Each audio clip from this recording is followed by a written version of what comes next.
The wind came first. Mara Whitlock felt it before she saw it, a low, howling thing that seemed to rise from the earth itself, pushing through the cracks in the schoolhouse walls like an unwelcome visitor. She stood at the front of the empty classroom, staring at the rows of desks she'd arranged with such care 3 months ago, back when she'd believed this frontier town might actually want an educated woman teaching their children. That belief had died 2 weeks ago, along with her employment. "We don't need a schoolmarm who fills children's heads with ideas above their station," Councilman Porter had said, his jowls trembling with righteous conviction. "Teaching girls to read Latin when they should be learning to keep house?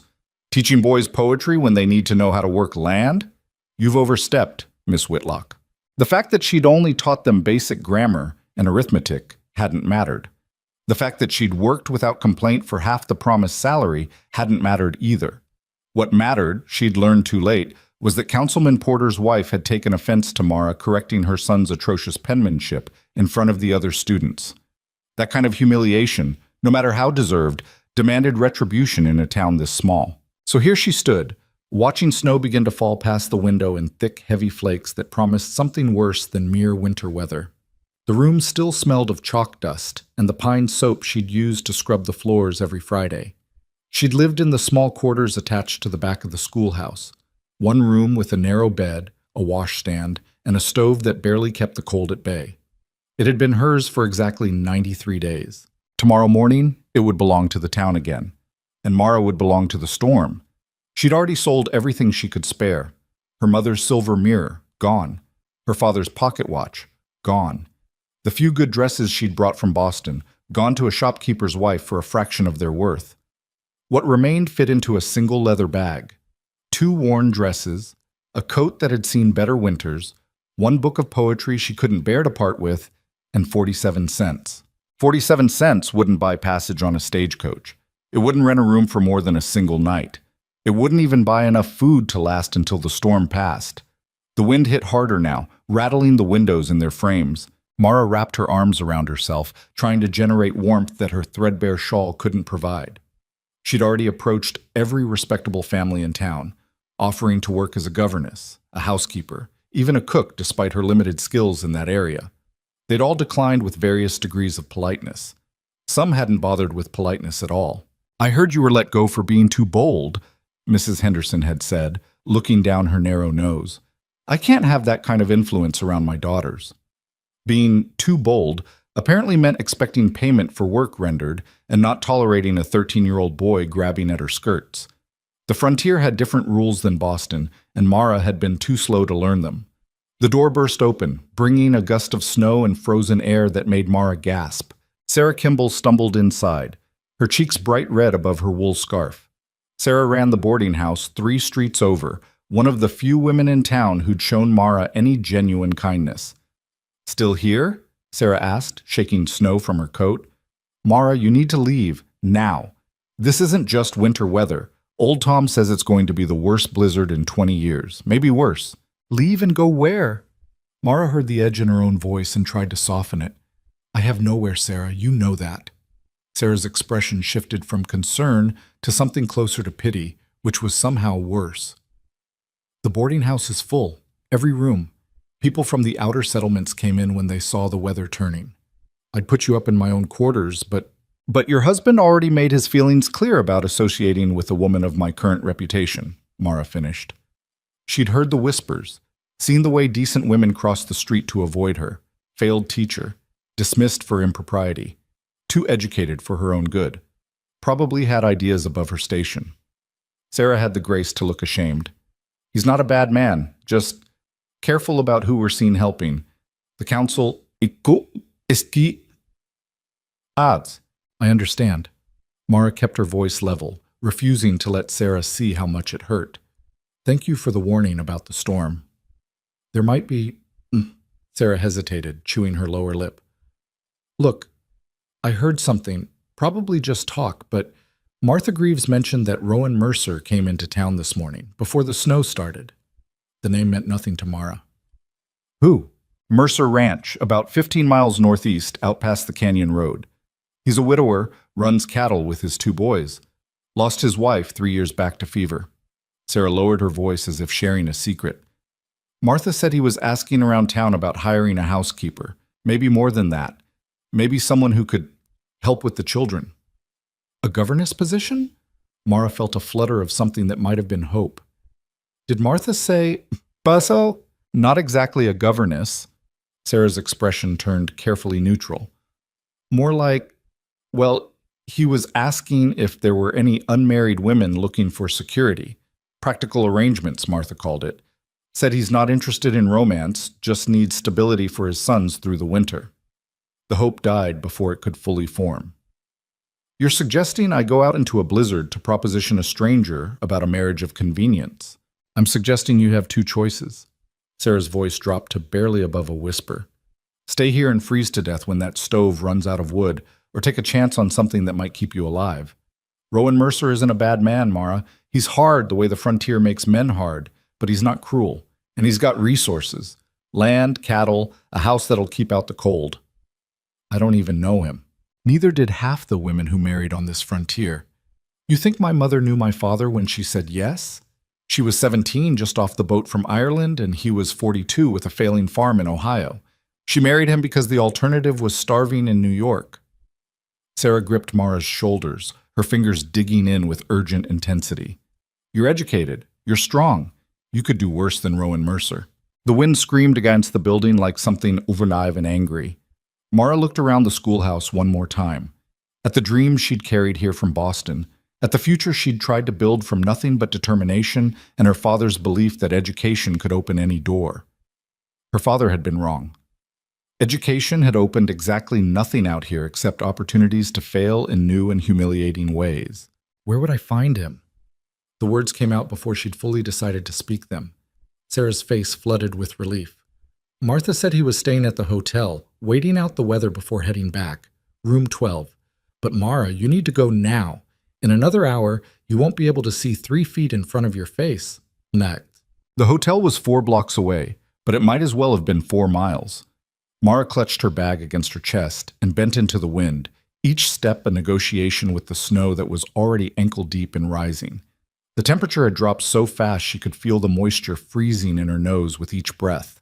Her coat, adequate for Boston winters, did almost nothing against this kind of cold. The street was empty. Anyone with sense had already taken shelter. The storefronts looked hostile in the white-gray light, their windows like blind eyes watching her struggle. By the time she reached the hotel, she couldn't feel her fingers. She pushed through the door and stood dripping in the lobby, trying to catch her breath while her lungs burned with cold. Mr. Peterson, the hotel clerk, looked up from his ledger with undisguised surprise. Miss Whitlock, didn't expect to see anyone out in this weather. I need to speak with one of your guests, Mr. Rowan Mercer, room 12. Peterson's eyebrows climbed toward his receding hairline. That's so. What business would you have with Mercer? The judgment in his tone made Mara's spine straighten. She'd had enough of being looked at like something shameful. That's between Mr. Mercer and myself. Is he available? Might be, might not be. Peterson made a show of consulting his ledger, though they both knew he didn't need to check. Storm like this, man might not want to be disturbed. Mara set her bag down and placed both palms flat on the desk, leaning forward until Peterson had to meet her eyes. Mr. Peterson, I have walked 4 blocks through a blizzard to get here. My fingers are numb, my feet are soaked, and I am rapidly losing what little patience I have left. You will either tell Mr. Mercer he has a visitor, or I will go upstairs and knock on every door until I find him myself. Which would you prefer? Peterson's mouth opened and closed twice before he found words. I'll send someone up. Thank you. She waited by the pathetic fire, struggling in the lobby fireplace, trying to coax feeling back into her extremities. Through the window, the world had turned white. She couldn't see the building across the street anymore. Sarah had been right. In another hour, travel would be impossible. Heavy footsteps on the stairs made her turn. The man who descended was not what she'd expected. She'd pictured someone older, weathered by years of frontier life. But Rowan Mercer couldn't have been more than 35, tall and broad-shouldered in the way of men who'd spent their lives doing physical labor. His dark hair needed cutting, his jaw needed shaving, and his eyes, gray as the storm outside, held the kind of wariness that came from being disappointed too many times to trust easily. He stopped 3 steps from the bottom, studying her with an expression that gave nothing away. "You're the teacher," he said. Not a question. "I was. Mara Whitlock." She refused to look away from that measuring gaze. "I understand you've been asking around town about hiring help." Help. He came down the remaining steps, moving with careful deliberation. "That's one way to put it." "What would you call it?" "A practical solution to mutual problems." He crossed his arms, making himself even more imposing. "You're out of work and about to be out of shelter. I've got 2 boys who need someone to teach them more than I can, and a house that's too big for 3 people to keep running smooth. Neither of us is looking for romance. Neither of us is confused about what this would be." The bluntness should have offended her. Instead, Mara felt something close to relief. At least he wasn't pretending this was anything other than what it was, a transaction. "What exactly are you offering?" "Marriage, legal and binding, so there's no question about your position in the household or your claim to protection under my name. You'd teach the boys, help manage the house, do the things a wife does excepting one." His expression didn't change, but something flickered in his eyes. "I'm not interested in sharing a bed. That part of my life is done. And in exchange, you'd have food, shelter, safety, a home for as long as you want it. When the boys are grown and don't need you anymore, if you want to leave, I won't stop you. But while you're there, you'll be treated as my wife. Anyone who disrespects you disrespects me." Mara's heart hammered against her ribs. This was insane. She'd known this man for less than 3 minutes, and he was proposing marriage like he was negotiating a cattle purchase. But he was also offering her life. The alternative was freezing to death in an empty schoolhouse or throwing herself on the mercy of a town that had already made clear she wasn't welcome. "Your sons," she said carefully. "How old are they?" "Finn's 8, Eli's 14. Something shifted in Rowan's expression, the first crack in his controlled facade. "Finn'll probably love you inside a week. He's friendly, talks too much, still young enough to want a mother. Eli's harder. He remembers his mama. Might never accept you, might resent you for trying. I won't force him to call you mother if he doesn't want to." "I wouldn't want that either," Mara said quietly. "Forced affection helps no one." Rowan studied her for a long moment. "You're not what I expected. What did you expect?"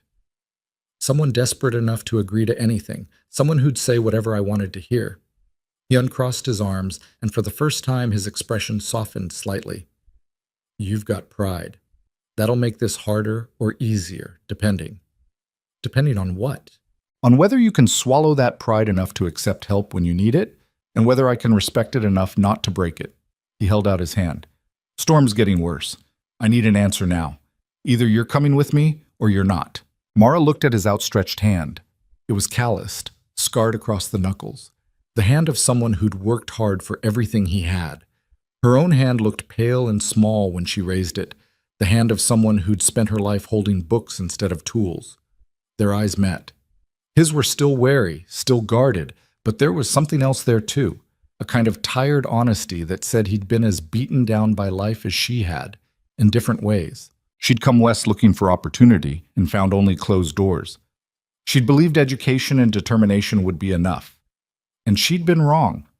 Pride had kept her warm exactly 0 nights. It had filled her stomach with exactly 0 meals. But this strange, blunt man offering a marriage without love, this was something real, something solid.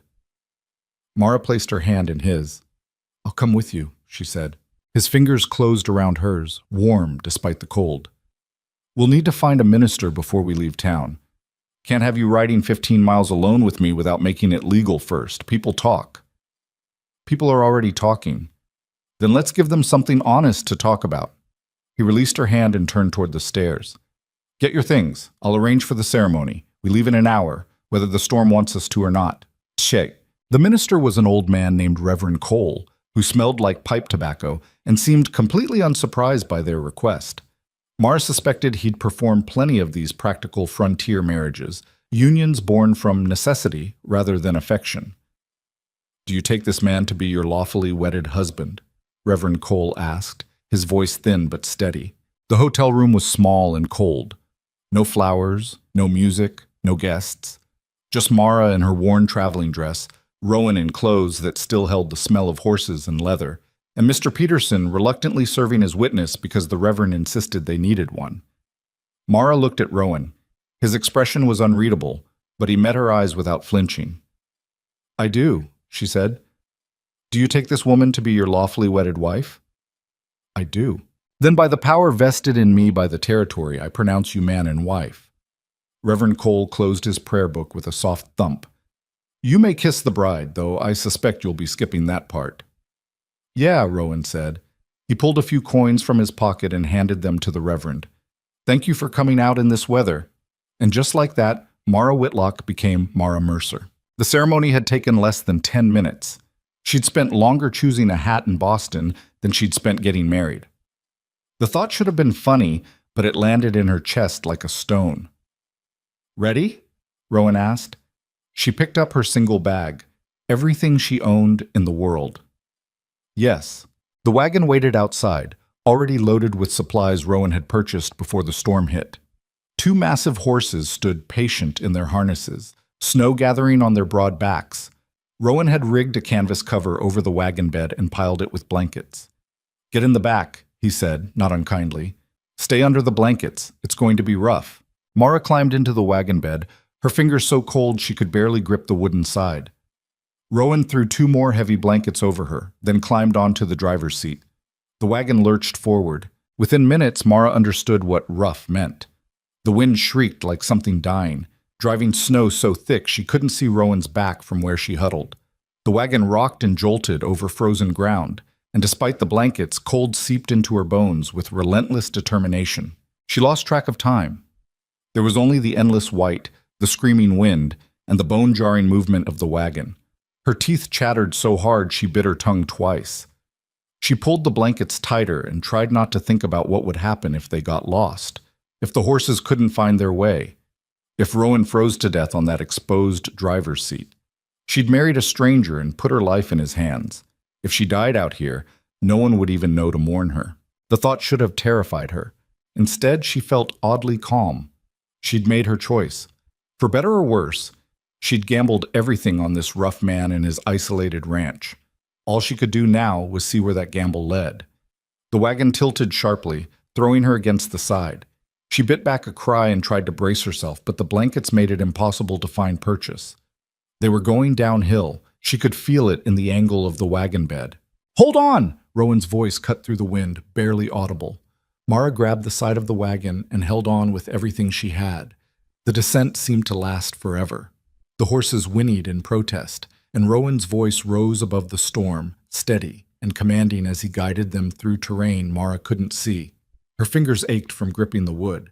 Her whole body tensed against the possibility of the wagon tipping over and spilling her into the frozen darkness. Then gradually the ground leveled out. The wind seemed to lose some of its fury, though the snow still fell thick and fast. "Almost there," Rowan called back. Mara didn't dare respond. She just held on and prayed he was right. When the wagon finally stopped, she couldn't feel her hands enough to let go. Rowan appeared beside her, snow clinging to his coat and hat, his face raw from the wind. "Come on," he said, reaching for her. "Can you walk?" "I don't know." Her voice came out as a croak. He didn't wait for her to figure it out. He simply lifted her out of the wagon, blankets and all, and carried her toward a dark shape that resolved into a house. Not large, but solid, with smoke already rising from the chimney. The door opened before they reached it, spilling yellow light into the snow. A boy stood in the doorway. Finn, she realized, the younger son. He had his father's dark hair and a face full of open curiosity. "You brought her," Finn said, his voice bright with excitement. "Eli, he brought her. Pa got married just like he said." Rowan carried Mara across the threshold into warmth so intense it hurt. The house smelled like wood smoke and something cooking, stew maybe. Her eyes watered from the sudden heat. "Put her by the fire," another voice said, this one deeper and carrying none of Finn's enthusiasm. Rowan set Mara down in a chair close to a stone fireplace that dominated one wall of the main room. She pulled the blankets tighter around herself, trying to stop shaking. Eli stood near the kitchen area, tall for 14 and already showing signs of becoming his father's height. His expression was carefully blank, but his eyes held something harder. Judgment, maybe. Or grief. Boys, this is Mara, Rowan said, shaking snow from his coat. My wife. She'll be living here with us from now on. Hello, Mara. Finn bounded over, all energy and smiles. I'm Finn. I'm 8. Well, 8 3/4, really, but that's almost 9, so basically I'm 9. Do you like horses? We have 6 horses. And cows, but cows aren't as interesting. Can you read? Pa says you were a teacher, so you must be really good at reading. I can read some, but Eli reads better. Are you cold? You look cold. Your lips are kind of blue. Finn, Rowan said quietly. Let her breathe. Sorry. Finn didn't look sorry at all. He looked delighted. I just got excited. We haven't had a woman here since Mama died, and that was forever ago. 3 years. That's forever when you're 8. Almost 9. Mara managed a small smile despite her chattering teeth. It's nice to meet you, Finn. And yes, I'm very cold, but I'll warm up. Her eyes moved to Eli, who hadn't approached. He stood with his arms crossed, his father's wariness already learned and practiced. Eli, she said carefully. Hello. Ma'am? The word was polite, but empty of warmth. Rowan moved to the stove and ladled something into a bowl. She needs to eat something hot. Finn, get more blankets from the chest. Eli, check the horses and make sure they're settled in the barn. Storm like this, we need to make sure everything's secure. Eli left without a word, pulling on his coat and disappearing into the darkness outside. Finn ran off to get blankets, leaving Mara alone with her new husband. Rowan brought her the bowl, stew, as she'd guessed, thick with meat and vegetables. He pressed a spoon into her shaking hand. Eat, he said. You're half frozen. Thank you. She took a bite and almost moaned at the taste. She hadn't eaten since morning, and her body responded to the hot food like a drowning person responds to air. Rowan settled into the chair across from her, watching her eat with that same careful assessment he'd shown in the hotel. I won't pretend this'll be easy, he said after a moment. Eli's going to fight you. The work is hard.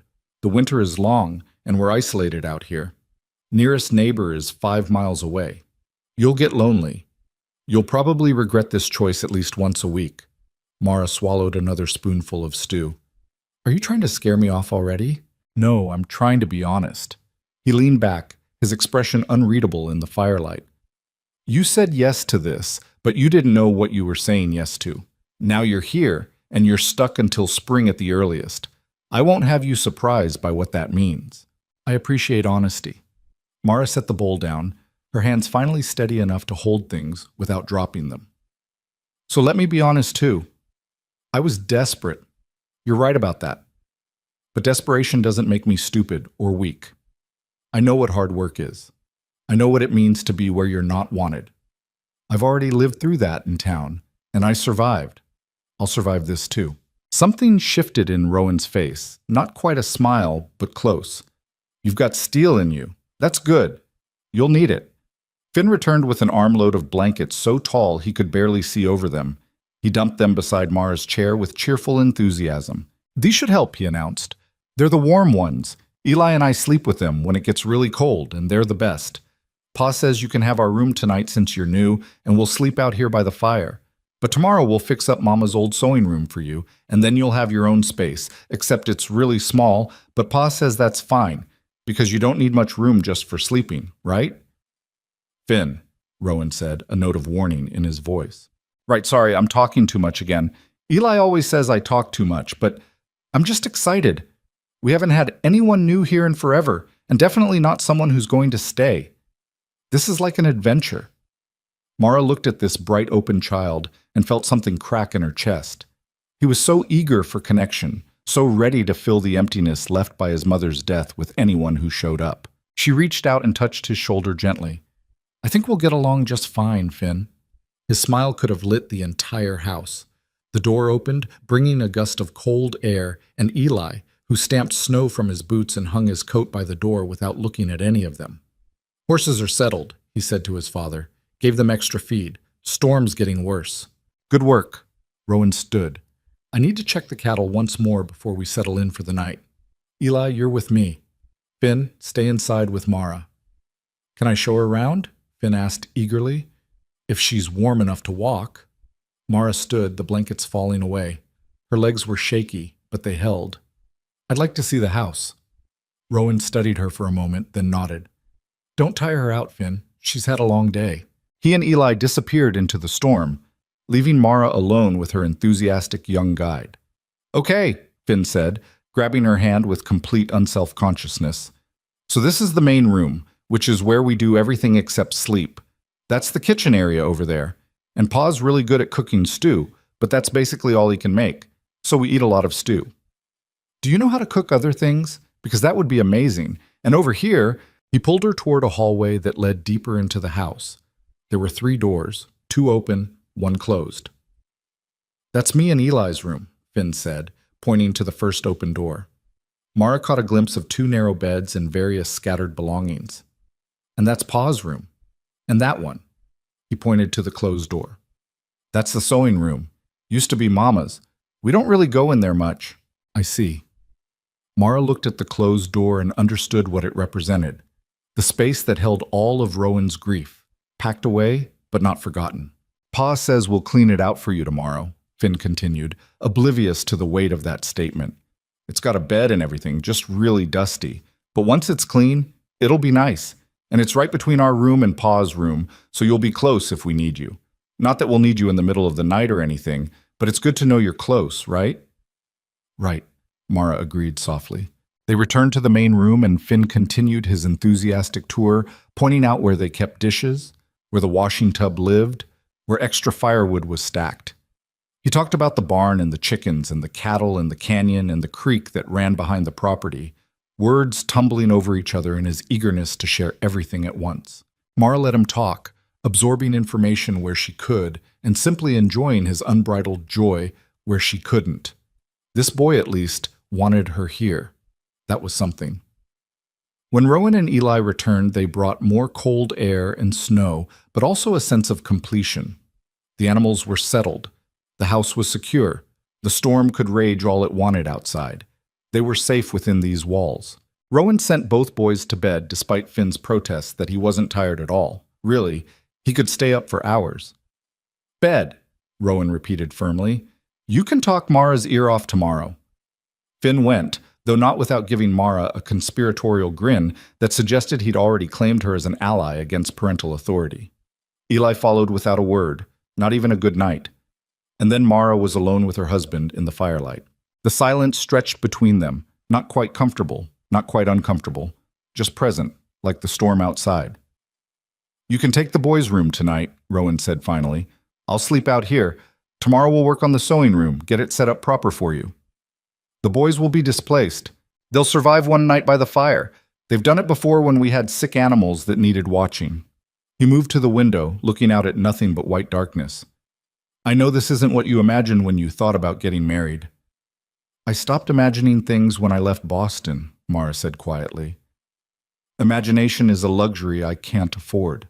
He turned to look at her, his expression thoughtful. What made you come west in the first place? Woman with your education could have stayed east, found work in a city school. My father died.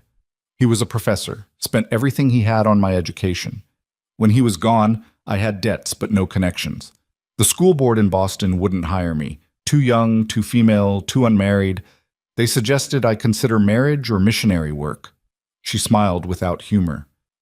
I chose the frontier instead. Thought I could make a difference in a place that needed teachers. And instead you found Councilman Porter and his wounded pride. Instead I learned that the frontier has the same prejudices as Boston, just different packaging. Rowan was quiet for a moment. For what it's worth, I don't care about your education or your pride or whether you're bold. I care that you're here and that you're willing to try. The rest, he shrugged. The rest we'll figure out as we go. It wasn't a declaration of affection. It wasn't even particularly warm. But it was real, and after months of false smiles and empty promises from the townspeople, real was exactly what Mara needed. Thank you, she said. He nodded once, then moved to bank the fire for the night. Get some sleep. Tomorrow starts early on a ranch. Mara made her way to the boys' room where Finn had left a lamp burning low on the nightstand. The room smelled like youth, dirt and energy and uncomplicated dreams. She sank onto one of the narrow beds and finally let herself acknowledge the enormity of what she'd done. She'd married a stranger. She'd gambled her entire future on a man she'd known for less than 2 hours. She'd agreed to raise children who weren't hers, to live in isolation, to build a life from nothing but necessity and determination. Outside, the blizzard screamed its fury against the walls. Inside, Mara Mercer closed her eyes and let exhaustion pull her under. Tomorrow would bring its own challenges. Tonight, she was warm and fed and safe. For a woman who'd stood at death's door just hours ago, that was more than enough.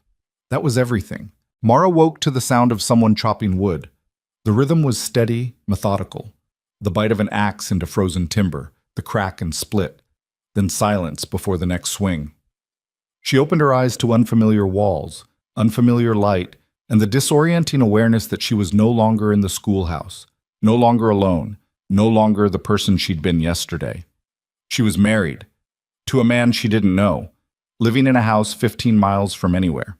The reality settled over her like the weight of the quilts piled on the narrow bed. Through the small window, she could see white. The blizzard had passed, leaving behind a world transformed into something clean and brutal. Snow had drifted against the house in waves that looked almost beautiful until you remembered they could kill you. Mara dressed quickly in the cold room, her fingers clumsy with the buttons on her dress. She braided her hair without a mirror and stepped into the main room to find Finn sitting at the table, swinging his legs and eating what looked like fried cornmeal mush. "You're awake," he announced, as if her consciousness was a personal gift. "Pa said to let you sleep because you were probably tired from the storm and everything, but I'm glad you're up now because sleeping is boring, and I wanted to show you the chickens, except it's too cold to go out there yet, so maybe later. Are you hungry? There's mush. Eli made it. He's better at cooking than Pa, but don't tell Pa I said that." Mara glanced towards the kitchen area where a pot sat on the stove, still warm. "Where is everyone?" "Pa's chopping wood. Eli's in the barn checking on the animals. They've been up since before it was light. Pa says ranchers don't get to sleep late just because there was a storm." Finn took another bite of mush, his cheeks bulging like a chipmunk's. "He also says you're not a rancher. You're a teacher, so you can sleep as long as you want. But I don't think you want to sleep all day, right? That would be wasteful." "Very wasteful," Mara agreed, moving toward the stove. She ladled some of the cornmeal into a bowl and sat across from Finn, studying this child who'd decided to adopt her wholesale. He was small for 8, or maybe just seemed that way because of how much energy he contained. His dark hair stuck up in several directions despite obvious attempts to smooth it down, and his eyes, his father's gray, held none of Rowan's guardedness. This was a boy who still believed people were mostly good and life was mostly fair. She wondered how long the frontier would let him keep that belief. "Did you sleep okay?" Finn asked. "Sometimes the wind makes weird noises, and it sounds like something's trying to get in, but it's just wind. Eli used to tell me it was ghosts when I was little, but Pa made him stop because it gave me nightmares." "I slept fine," Mara said. She'd slept like the dead, actually, too exhausted to dream. The door opened, bringing Rowan in a gust of cold air. He stomped snow from his boots and set an armload of split wood beside the fireplace before acknowledging her presence with a brief nod. "Morning," he said. "Good morning." He moved to the stove and poured himself coffee from a battered pot, his movements economical and practiced. In the morning light, Mara could see him more clearly than she had the night before. The lines around his eyes spoke of too much sun and not enough sleep. His hands were scarred in a dozen places, small nicks and old burns and calluses built up over years of work that didn't forgive carelessness. He was handsome in the way rough-cut stone was handsome, all hard angles and no softness. "Storm dropped 2 feet, he said, addressing the room rather than her specifically. "Drifts are higher. We're snowed in for at least a few days, maybe a week, depending on how fast it melts. I need to dig paths to the barn and the chicken coop. Eli's already started." "Can I help?" Finn asked eagerly. "You can feed the chickens once I've cleared the way. Until then, stay inside." Rowan's eyes moved to Mara. "I'll work on the sewing room this afternoon. Get it cleared out for you." "I can help with that," Mara offered. Something flickered across his face, surprise maybe. "You don't have to." "I know, but I'd rather be useful than sit around waiting to be taken care of." He studied her for a moment over the rim of his coffee cup, then gave a short nod. "All right, after the paths are cleared." He finished his coffee, pulled his coat back on, and disappeared outside again. Finn watched him go, then turned to Mara with a conspiratorial grin. Pa doesn't know what to do with you yet. He's used to doing everything himself. Mama used to say he'd rather break his back than ask for help, and she was right. One time he tried to move a whole water trough by himself, and Eli found him stuck under it, and Pa made him promise not to tell anyone. But Eli told me anyway because that's what brothers do. I'll keep that in mind, Mara said, filing away this small insight into the man she'd married. She washed the breakfast dishes while Finn kept up a running commentary about ranch life, the chickens' individual personalities, which cows were mean and which were stupid, and how the canyon behind the property had caves that were probably full of treasure, or maybe bears, or maybe both. Have you explored the caves? Mara asked. Pa won't let me. Says they're dangerous and I'm too little. But I'm almost 9, which is practically grown, so I think he's being too careful. Eli got to explore them when he was my age. Eli probably also had someone older watching him. Finn's face scrunched up in thought. Maybe. But still, it's not fair. The door opened again, this time admitting Eli along with the cold. He was covered in snow from the waist down, his face red from exertion. He barely glanced at Mara before addressing his brother. Pa says you can come feed the chickens now. Path's clear. Finn leaped up from the table with such enthusiasm he nearly knocked over his chair. Finally, come on, Mara. You have to meet them. We have 12 chickens and 1 rooster named Brutus because he's mean to everyone except Pa. I should probably... Mara started, but Finn was already pulling on his coat and looking at her with such hopeful expectation that refusing seemed cruel. Let her get her coat first, Eli said, his tone flat. She's not used to this cold. It was the first time he'd spoken directly about her, and the dismissiveness in his voice was clear. She wasn't used to the cold, she wasn't used to ranch life, she wasn't one of them. Mara met his eyes steadily. You're right, I'm not used to it, but I learn fast. He shrugged, unimpressed, and held the door open. The cold hit like a physical force. Mara pulled her inadequate coat tighter and followed Finn down a narrow path carved through snow that came up past her knees on either side. The world was almost painfully bright, all that white reflecting the weak winter sun. The chicken coop was a sturdy structure attached to the barn, and inside it was marginally warmer thanks to the body heat of 12 annoyed hens and 1 aggressive rooster. Finn grabbed a bucket of feed and started scattering it while providing detailed introductions.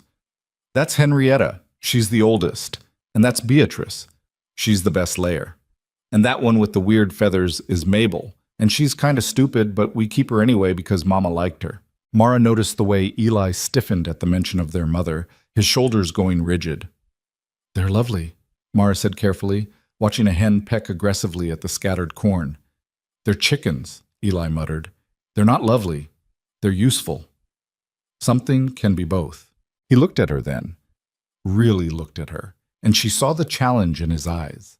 He was testing her, trying to find the edges of her tolerance, the point where she'd reveal herself as an interloper who didn't belong. Mama named all of them, he said, his voice deliberately casual. She said everything deserves a name, even chickens. You think that's stupid?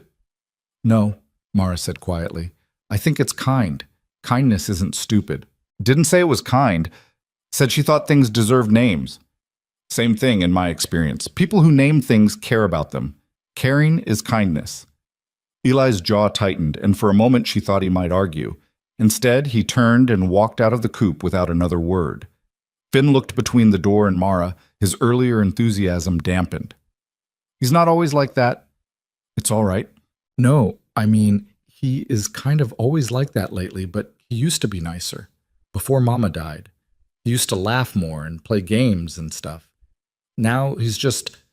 Finn trailed off, searching for words. Mad, I guess. Mad all the time, but not at anything specific. Just mad. Grief does that sometimes, Mara said gently.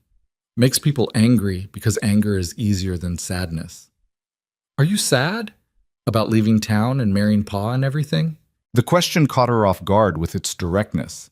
She looked down at this earnest child who seemed determined to understand everyone around him. I'm uncertain, she admitted. But uncertainty isn't the same as sadness, and anger isn't the same as cruelty. Your brother isn't cruel, Finn. He's just protecting himself. From what? From losing someone else he cares about. Finn thought about this, his small face serious. Then he nodded slowly, as if she'd confirmed something he'd suspected but couldn't articulate. "Well, you can't die," he announced, "because I already like you, and if you died, then I'd be mad like Eli, and that seems bad." Mara felt her throat tighten unexpectedly. "I'll do my best not to die." "Good." He picked up the empty feed bucket, his usual cheerfulness returning like the sun breaking through clouds. "Want to see the barn? We have 6 horses, and they're all really great, except one is kind of mean, but only because someone was mean to her first," Pa says. They spent the next hour in the barn while Finn introduced her to each horse with the same detailed enthusiasm he'd shown the chickens. Rowan was there, mucking out stalls, and he watched their interaction with an expression Mara couldn't quite read. When Finn finally ran out of things to show her, Rowan straightened from his work and wiped sweat from his forehead, despite the cold. "Finn, go check if Eli needs help with anything. And stop talking Mara's ear off." "I'm not. I'm educating her about ranch life. That's different. Go." Finn went, though not without a dramatic sigh that suggested he was deeply put upon. Alone with her husband in the dim barn, Mara became aware of how little she knew this man. He leaned on the pitchfork, studying her with that same careful assessment from the night before. "He's taken to you," Rowan said finally. "He's a sweet boy. He's lonely. Eli won't play with him anymore. Thinks he's too old for kid games. And I'm not much company. I work. And when I'm not working, I'm too tired to be interesting." He paused. "Don't let him wear you out. He doesn't know when to stop talking." "I don't mind. It's nice, actually. Being wanted." Something shifted in Rowan's expression, a flash of understanding that suggested he knew exactly what it meant to feel unwanted. "Town wasn't kind to you?" "No. Ranch won't be easy either, but at least out here you only have to worry about what we think. And Finn already thinks you hung the moon, so you're ahead of the game." "And Eli?" "Eli's going to be a problem." Rowan said it matter-of-factly, without apology. "He's not ready for you. Maybe won't ever be ready. That's something you need to accept going in." "I'm not trying to replace his mother." "I know, but he doesn't. To him, you being here means I've moved on, and he's not ready for me to move on." Rowan's voice roughened slightly.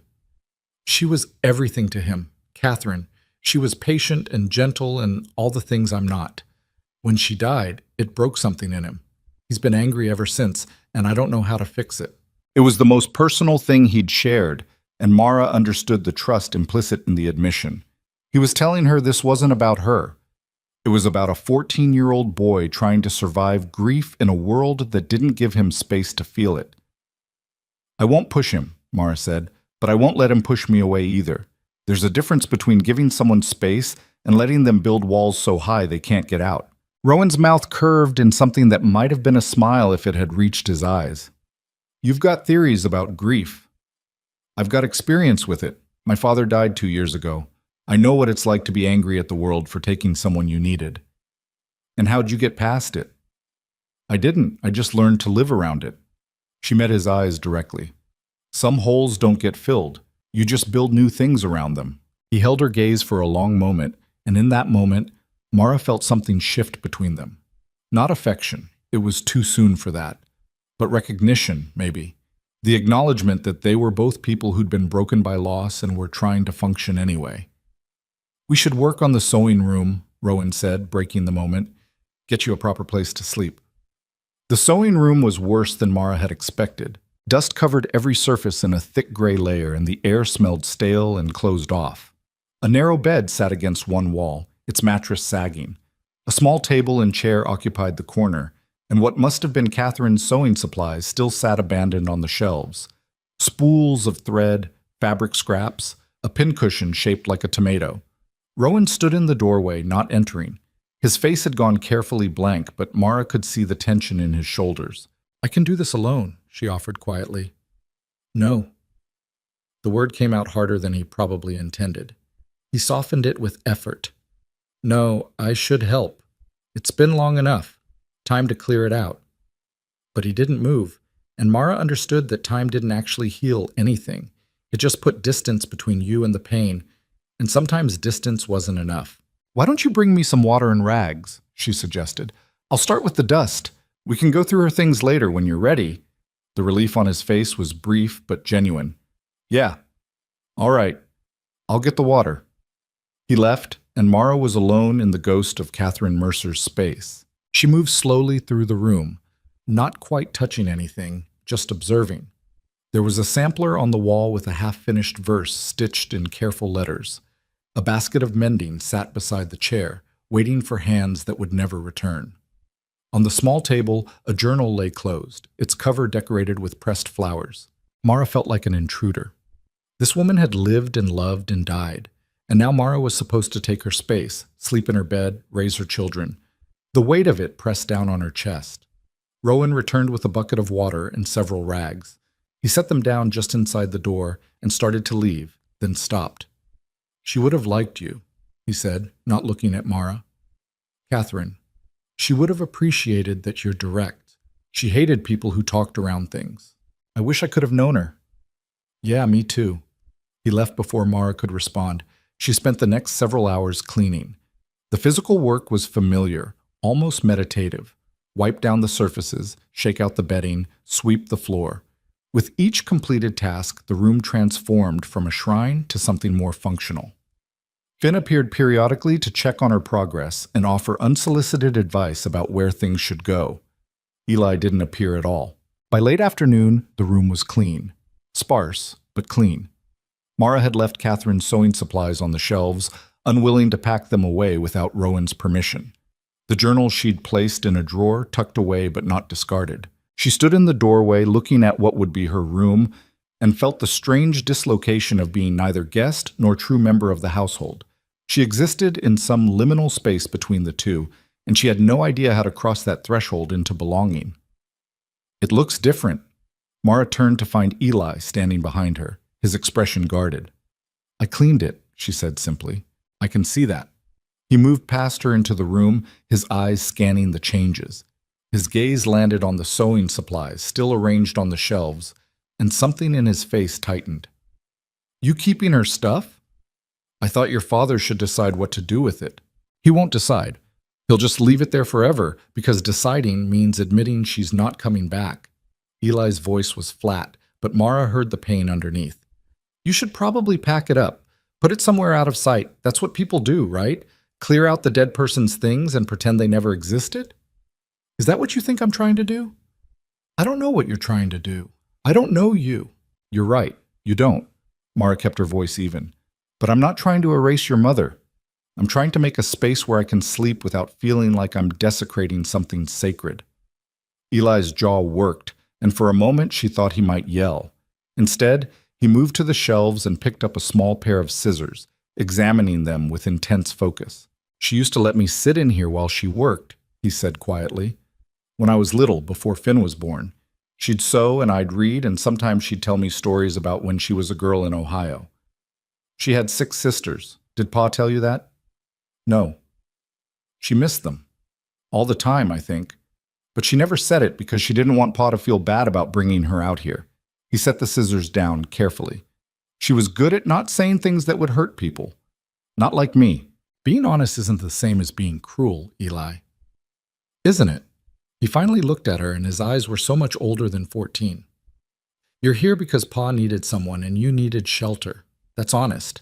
But it's also cruel to Mama's memory, having someone else in her space, in her house, with her children." The words hit harder than Mara expected, but she refused to flinch. "Your mother is gone. I'm sorry for that. And I'm sorry it's not fair, and I'm sorry you're angry. But I'm here. Your father married me. I'm not leaving, and I'm not apologizing for accepting help when I needed it. Even if it means taking what wasn't yours. I'm not taking anything. I'm trying to build something new." "You can't build anything new here. This place is already built. It's already full of her." Eli's voice cracked slightly. "Every room, every corner, she's everywhere. And you being here doesn't change that. It just makes it harder to remember her without feeling like we're betraying you, or betraying her by accepting you." Mara's throat tightened. This boy was caught in an impossible position, and she had no easy answers for him. "I don't want you to forget her," she said quietly. "I don't want you to betray her memory by caring about me. I just want a chance to exist here without it being a war." "Then you're asking for something I can't give you." He left, his footsteps heavy on the wooden floor. Mara stood alone in the clean room that still smelled faintly of dust and old flowers. and let herself acknowledge the enormity of what she'd walked into. This wasn't just a practical arrangement. This was a family still bleeding from loss, and she was the stranger trying to find a place among the wounded. Dinner that night was quiet. Rowan had made more stew, and they ate it without much conversation.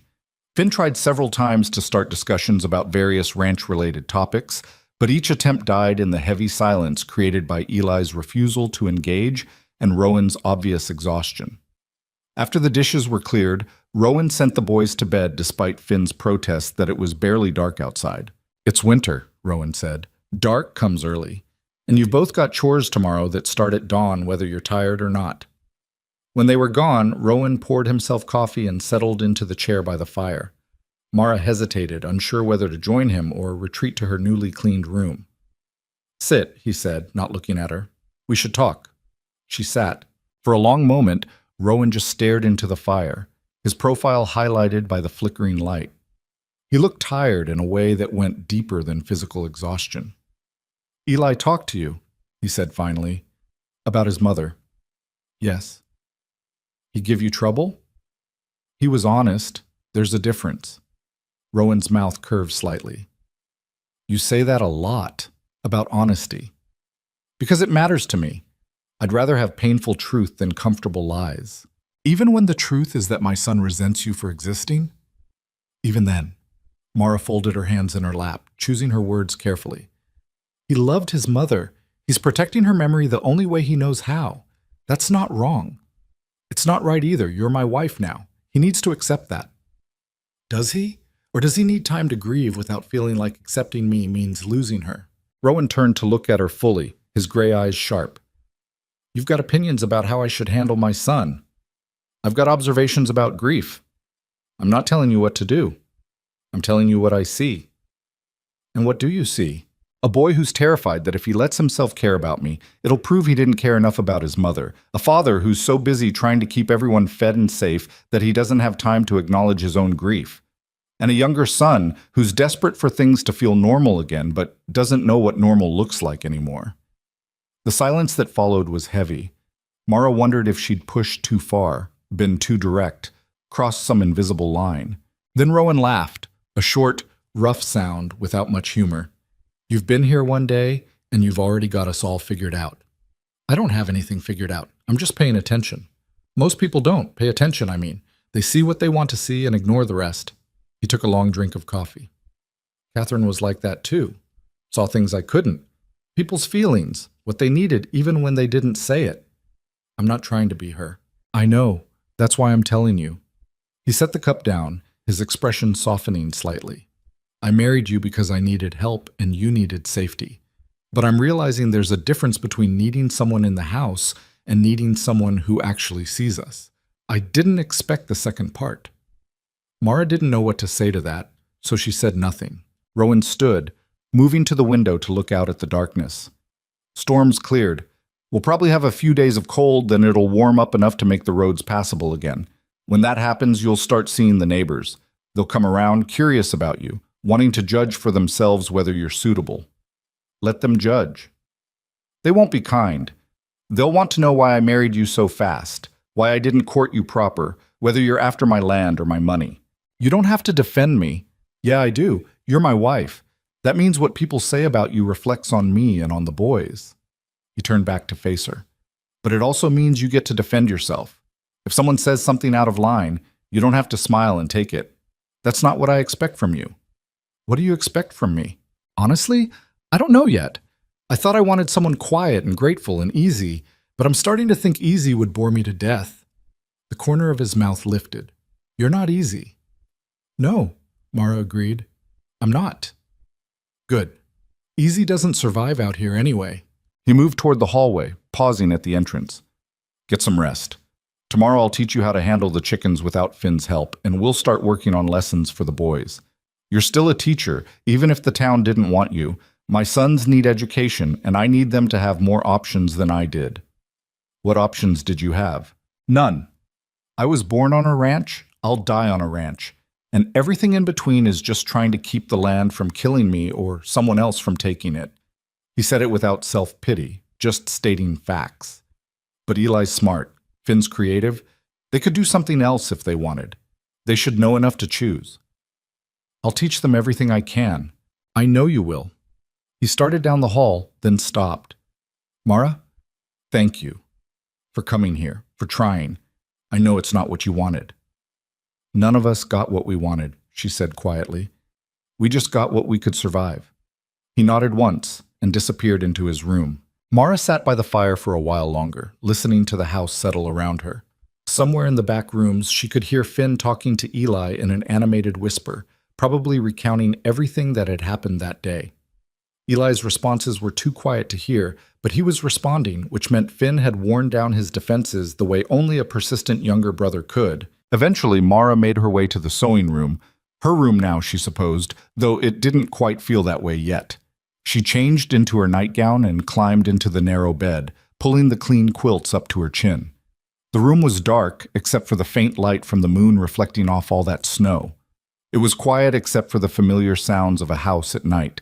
Wood settling, wind against the walls, the distant hoot of an owl. Mara closed her eyes and thought about the day. About Finn's eager acceptance and Eli's painful resistance. About Rowan's careful honesty and the way he'd looked when he talked about Catherine. About the space she was trying to carve out for herself in a home that was already full of ghosts. She'd survived her first full day as Mara Mercer. That was something. Tomorrow would bring its own challenges. But tonight, she was warm and safe and slowly, cautiously, beginning to find her footing. That was enough. That had to be enough. The days that followed developed a rhythm, though not a comfortable one. Mara woke early, helped prepare breakfast, and spent mornings working with Finn on his letters and basic arithmetic. The boy was bright but easily distracted, and keeping him focused required creativity she hadn't needed in the structured environment of the schoolhouse. Eli refused to participate in formal lessons. When Mara suggested he join them, he'd looked at her with cool defiance and said, I can read just fine. Don't need your help. Rowan hadn't forced the issue, so neither did she. Afternoons were devoted to learning the practical work of the ranch. Rowan taught her how to collect eggs without getting pecked by Brutus the rooster, how to check the cattle for signs of illness, how to maintain the water supply when everything wanted to freeze solid. She was clumsy at first, unused to physical labor of this kind, but she learned. You're tougher than you look, Rowan observed one afternoon as she struggled to haul a bucket of water from the well. I'm not tough at all, Mara said, her arms shaking with effort. I'm just stubborn. Same thing out here. Evenings were the hardest. With chores done and darkness fallen, the four of them would gather in the main room, and the tension would rise like heat from the stove. Finn would chatter, Eli would brood, Rowan would retreat into silence, and Mara would try to find her place among them, never quite succeeding. 1 week passed, then 2. The snow began to melt, revealing brown earth and dead grass. The roads became passable again, and Rowan announced he needed to ride into town for supplies. I'll come with you, Mara said. No need. I know what we need. I'd like to go anyway. See how the roads are. Get out of the house for a few hours. Rowan studied her, probably sensing there was more to it than she was saying. All right. We leave at dawn. Dress warm. That night, Eli appeared in the doorway of the sewing room just as Mara was preparing for bed. You're going to town, he said. Yes. People are going to talk about Pa marrying you so fast. About you. His expression was unreadable in the dim light. They're going to say ugly things. I know. Doesn't bother you? Of course it bothers me. But I'm not staying away just to avoid gossip. Eli was quiet for a moment. My mother hated going to town. People there made her feel small, like she wasn't good enough because she came from poor folks in Ohio and didn't know the right things to say. Is that what you think will happen to me? I think you're smarter than her, educated. But I also think people don't care about smart. They care about fitting in, and you don't fit. He shifted his weight, uncomfortable. Just don't let them make Pa look bad. He's a good man. He doesn't deserve people thinking he married some desperate woman who threw herself at him. I did throw myself at him, Eli. I was desperate. But that doesn't make your father less good or me less worthy of respect. He looked at her for a long moment, and she saw something shift in his expression. Not acceptance, but maybe the beginning of understanding. You're weird, he said finally. I'll take that as a compliment. The corner of his mouth might have twitched. Don't embarrass us." "I'll do my best." He left, and Mara stood alone in the dark, feeling like she'd just passed some kind of test she hadn't known she was taking. The ride to town the next morning was cold and quiet. Rowan didn't talk much, and Mara was content to sit beside him on the wagon seat, watching the landscape roll past. The frontier looked different now than it had during the blizzard, still harsh, still unforgiving, but also beautiful in its austere way. They reached town just before noon. The streets were muddy from melting snow, and people moved about their business with the determined efficiency of those who'd survived another winter storm. Mara saw the moment people noticed her sitting beside Rowan. Heads turned. Women whispered to each other behind gloved hands. Men's eyes narrowed in assessment. Rowan helped her down from the wagon, his hand firm under her elbow. "Ignore them," he said quietly. "I am." But it was harder than she'd expected. The weight of those stares, the knowledge that every person watching had an opinion about her marriage, about whether she deserved to be here, it pressed down on her chest like a physical force. They went to the general store first. Mr. Jameson, the proprietor, greeted Rowan with genuine warmth and Mara with careful politeness. "Mrs. Mercer," he said, testing out the name. "Heard you and Rowan got married. Congratulations." "Thank you." Sudden thing, wasn't it? The marriage. Rowan's expression went cold. Weather was turning. Decisions had to be made fast. Sure, no judgment here." But his eyes said otherwise. They gathered supplies, flour, sugar, coffee, fabric for new shirts for the boys. Mara added a few things of her own, items she'd need if she was going to make this ranch house into something more than just a place to survive. At the counter, Mrs. Henderson and her 2 daughters came in, the same Mrs. Henderson who'd refused to hire Mara as a governess. The woman's eyes widened when she saw Mara standing beside Rowan.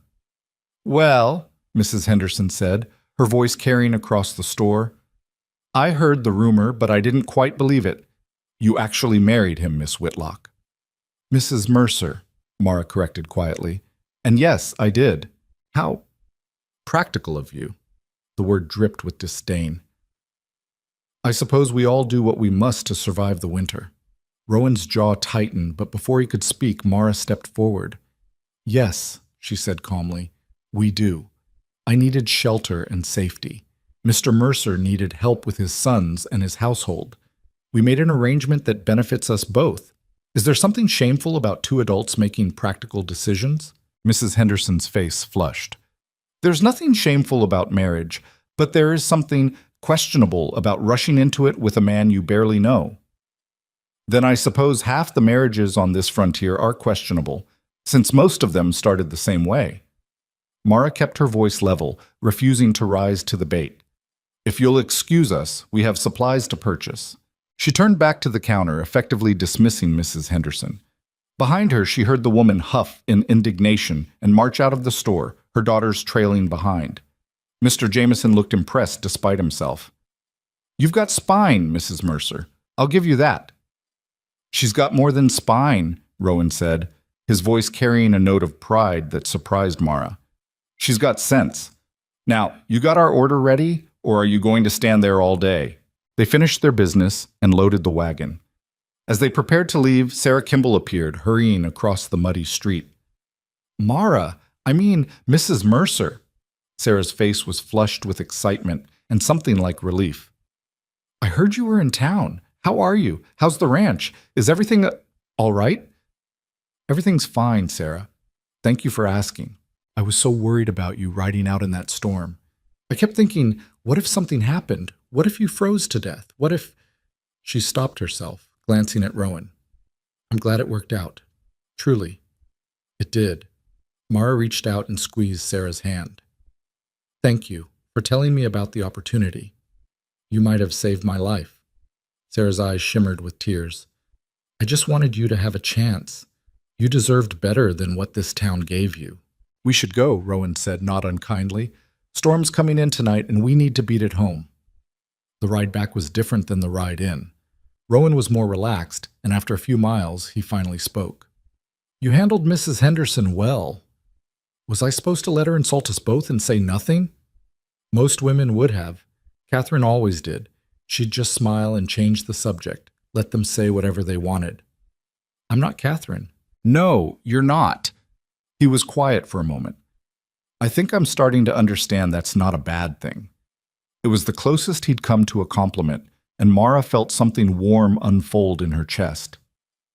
That night, when they returned to the ranch, Eli actually helped unload the wagon without being asked. It was a small thing, barely worth noting, but Mara noticed. Finn, of course, wanted to know everything about town, who they saw, what people said, whether there were any new gossip worthy of sharing. People talked, Mara admitted. About your father and me. About the marriage. What'd they say? Finn asked eagerly. That it was sudden. That I was desperate. That your father was foolish. Well, that's stupid. You're not desperate. You're smart. And Pa's not foolish. He's practical. Right, Pa? Rowan's mouth curved. Right. Eli surprisingly spoke up. People in town are idiots anyway. They spend all their time gossiping instead of working. That's why none of them have ranches as good as ours. It was the first time he'd included Mara in ours, and though he probably didn't realize the significance, she did. They'll talk themselves tired eventually, Rowan said, and when they do, they'll move on to someone else. That's how it works.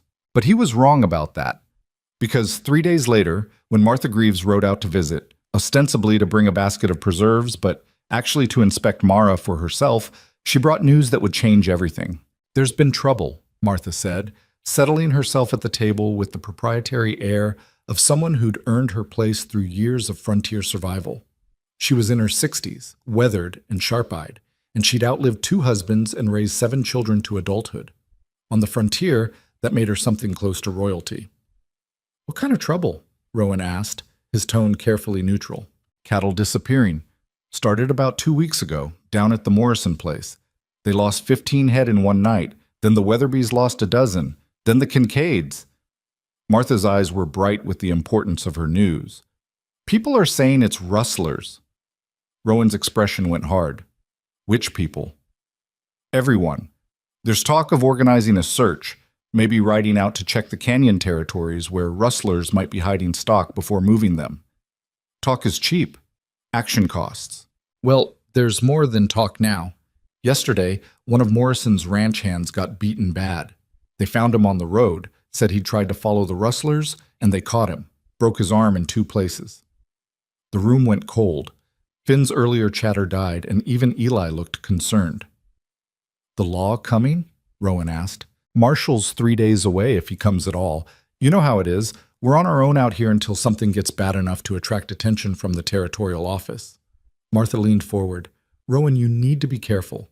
Your herd is bigger than most around here. If rustlers are operating in this territory, you're a target. I can protect what's mine. Can you? Alone? Martha's gaze flicked to Mara. No offense, dear, but you're not exactly a ranch hand, and the boys are still young. If a gang shows up, then they'll learn what happens when you come onto Mercerland uninvited, Rowan said flatly. After Martha left, the house felt different, darker despite the daylight. Eli and Finn exchanged looks, and Mara saw fear flash across Finn's face before he mastered it. That night, Rowan was out late, riding the perimeter of their land, checking on the herd. When he finally came back, he looked grim. Everything all right? Mara asked. For now, but I'm doubling the night watch on the cattle. Eli's old enough to help. We'll take shifts. What about me? He looked at her like she'd suggested something absurd. You? I can learn. If there's trouble coming, I'd rather know how to defend this place than sit inside helpless. You ever fired a gun? No. Then you're staying inside if trouble comes. Last thing I need is you shooting yourself or one of us by accident. Then teach me not to. Rowan stared at her for a long moment. Then, unexpectedly, he laughed. A real laugh, with actual humor in it. You're serious. Completely. You really are the stubbornest woman I've ever met. Is that a yes? He shook his head, but he was almost smiling. Tomorrow. I'll teach you tomorrow. But if you shoot your own foot off, don't blame me. Tomorrow came with cold wind and the smell of coming snow. Rowan set up targets behind the barn and handed Mara a rifle that felt impossibly heavy in her hands. First rule, he said, never point it at anything you're not willing to kill. Second rule, always assume it's loaded. Third rule, let me guess, don't shoot myself or anyone else accidentally. See, you're learning already. The lesson was harder than Mara expected. The rifle kicked against her shoulder with bruising force. Her shots went wild, hitting dirt and sky and everything except the target.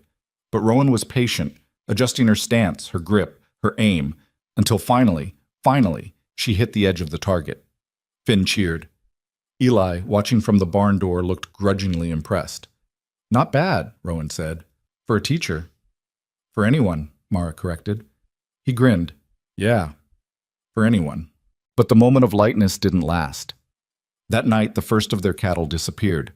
12 head, vanished like smoke. Rowan rode out with Eli at first light, tracking them as far as the canyon before losing the trail in the rocky ground. When they returned, Rowan's face was carved from stone. It's starting, was all he said.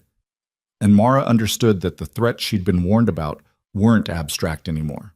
They were real, they were close, and they were coming. The losses came faster after that first night. Rowan lost another 8 head 3 days later, then 15 more the following week. Each morning brought the same sick dread, walking out to check the herd and finding gaps where cattle should have been, finding tracks leading toward the canyon, finding nothing but absence and anger. The neighboring ranches suffered worse. The Weatherbys lost half their herd in a single night. The Kincaids found 2 of their ranch hands beaten unconscious, left tied to a fence post with a message carved into the wood, sell or suffer. People started talking about who was behind it. Names were whispered over fences and in the general store. Victor Ashcroft's name came up most often. Ashcroft was a railroad speculator from back east who'd been buying up land throughout the territory for the past 2 years.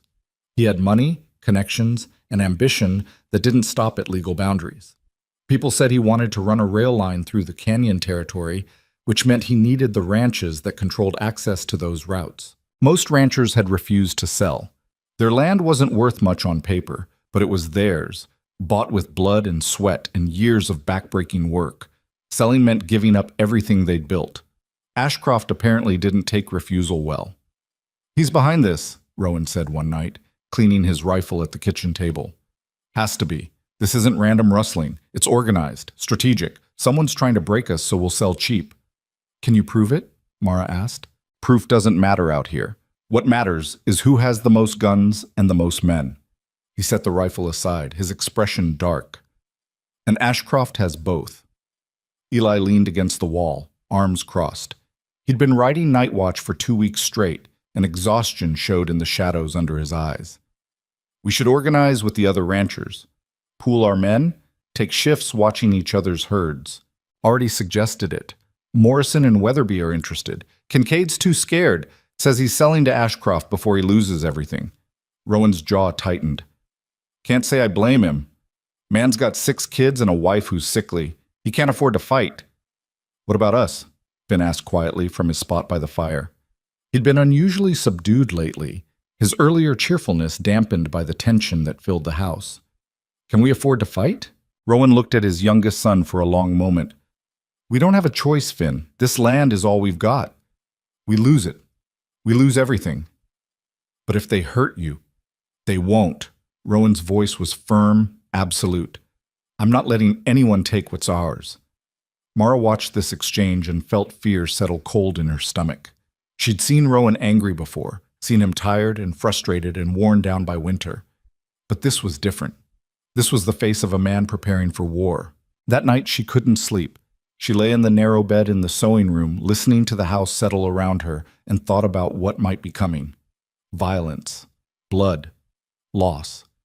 The possibility that she might lose this fragile home she'd only just begun to build. Footsteps in the hall made her tense, then a soft knock. It's me, Rowan's voice said quietly. You awake? Yes. He opened the door, standing silhouetted in the dim light from the main room. Can't sleep either? No. He moved into the room, leaving the door open for propriety's sake, and sat in the chair by the small table. In the darkness, his face was all shadows and angles. I've been thinking about sending you and the boys to town, he said, until this is over. No.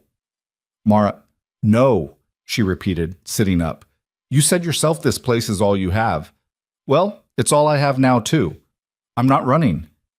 This isn't your fight. Of course it is. I'm your wife. This is my home. Those are my...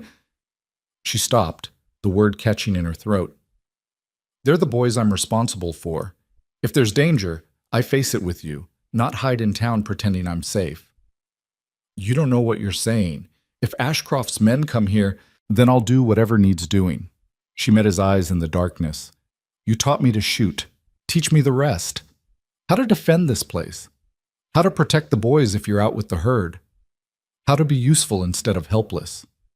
Rowan was quiet for a long time. Then he laughed, soft and rough. You really don't know how to back down, do you? I learned it from you. I'm stubborn because I had to be. You're stubborn because you're... He stopped, searching for words. Because you're you. Is that a compliment? Maybe. Don't let it go to your head. He stood, moving toward the door. All right. Tomorrow I'll show you how to bar the doors and windows, where I keep the extra ammunition, what to do if you hear trouble. But Mara, if it comes to violence, you take the boys and you run. You hear me? You don't try to be a hero. I'm not trying to be anything except alive. Good. Keep it that way. He left, and Mara lay back down, her heart pounding. She'd meant what she said. This place had become hers in the weeks since the blizzard.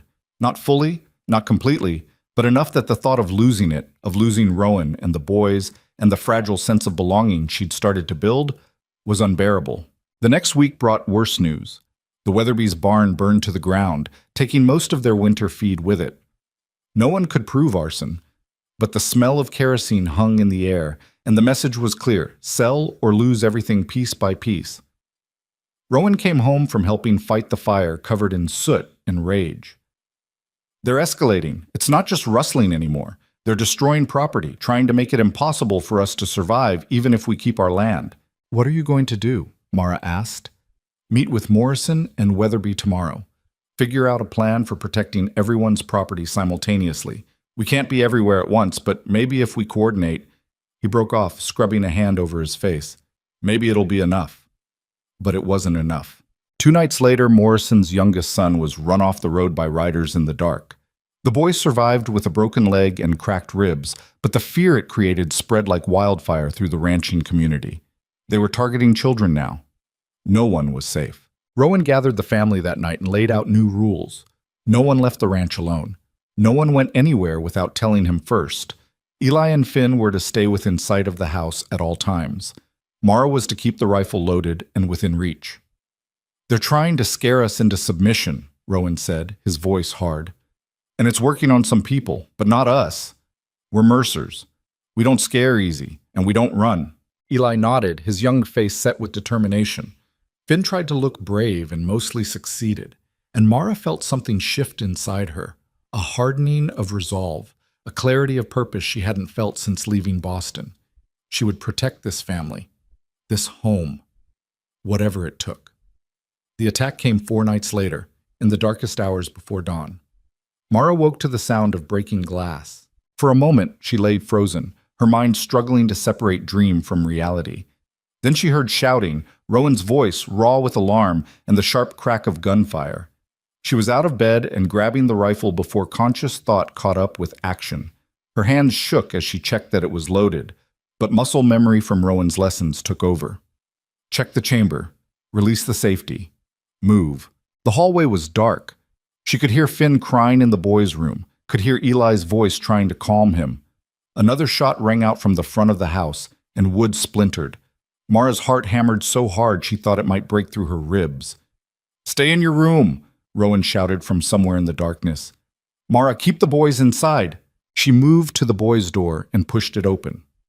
Finn was huddled on his bed, his face white with terror. Eli stood by the window with a rifle, trying to see outside. Get away from there, Mara said sharply. Both of you, away from the windows. There's men outside, Eli said, his voice shaking despite his attempt at control. At least 4 of them, maybe more. Another crash, something heavy hitting the front door. Mara's mind raced. The door wouldn't hold long under a determined assault. If the men got inside, no, she wouldn't let them get inside. Finn, get under the bed, now! Her voice came out steadier than she felt. Eli, with me. We're going to help your father. You said to stay inside. That was before they were trying to break down the door. Move. They ran toward the main room. Rowan was there, pressed against the wall beside the window, firing through the broken glass at shapes moving in the darkness outside. His face was bloody from flying glass, his expression savage. I told you to stay back, he snarled when he saw her. Where do you need me? He stared at her for a split second, then made a decision. Back door. Make sure no one comes through there. Eli, reload for me when I call for it. Mara, if anyone gets past me to that door, you shoot them. Don't hesitate. Don't ask questions. Just shoot. Mara moved to the back of the house, her rifle raised, her whole body vibrating with adrenaline and terror. Through the back window, she could see movement, a man creeping around the side of the house, probably trying to flank them. Her hands were slick with sweat. The rifle felt impossibly heavy. The man reached the back door and tried the handle, found it locked, stepped back, probably preparing to kick it in. Mara fired. The shot went wide, splintering the door frame instead of hitting the man, but it was enough to send him diving for cover, cursing. She fired again, this time more carefully, and heard him yelp. Got one back here, she shouted to Rowan.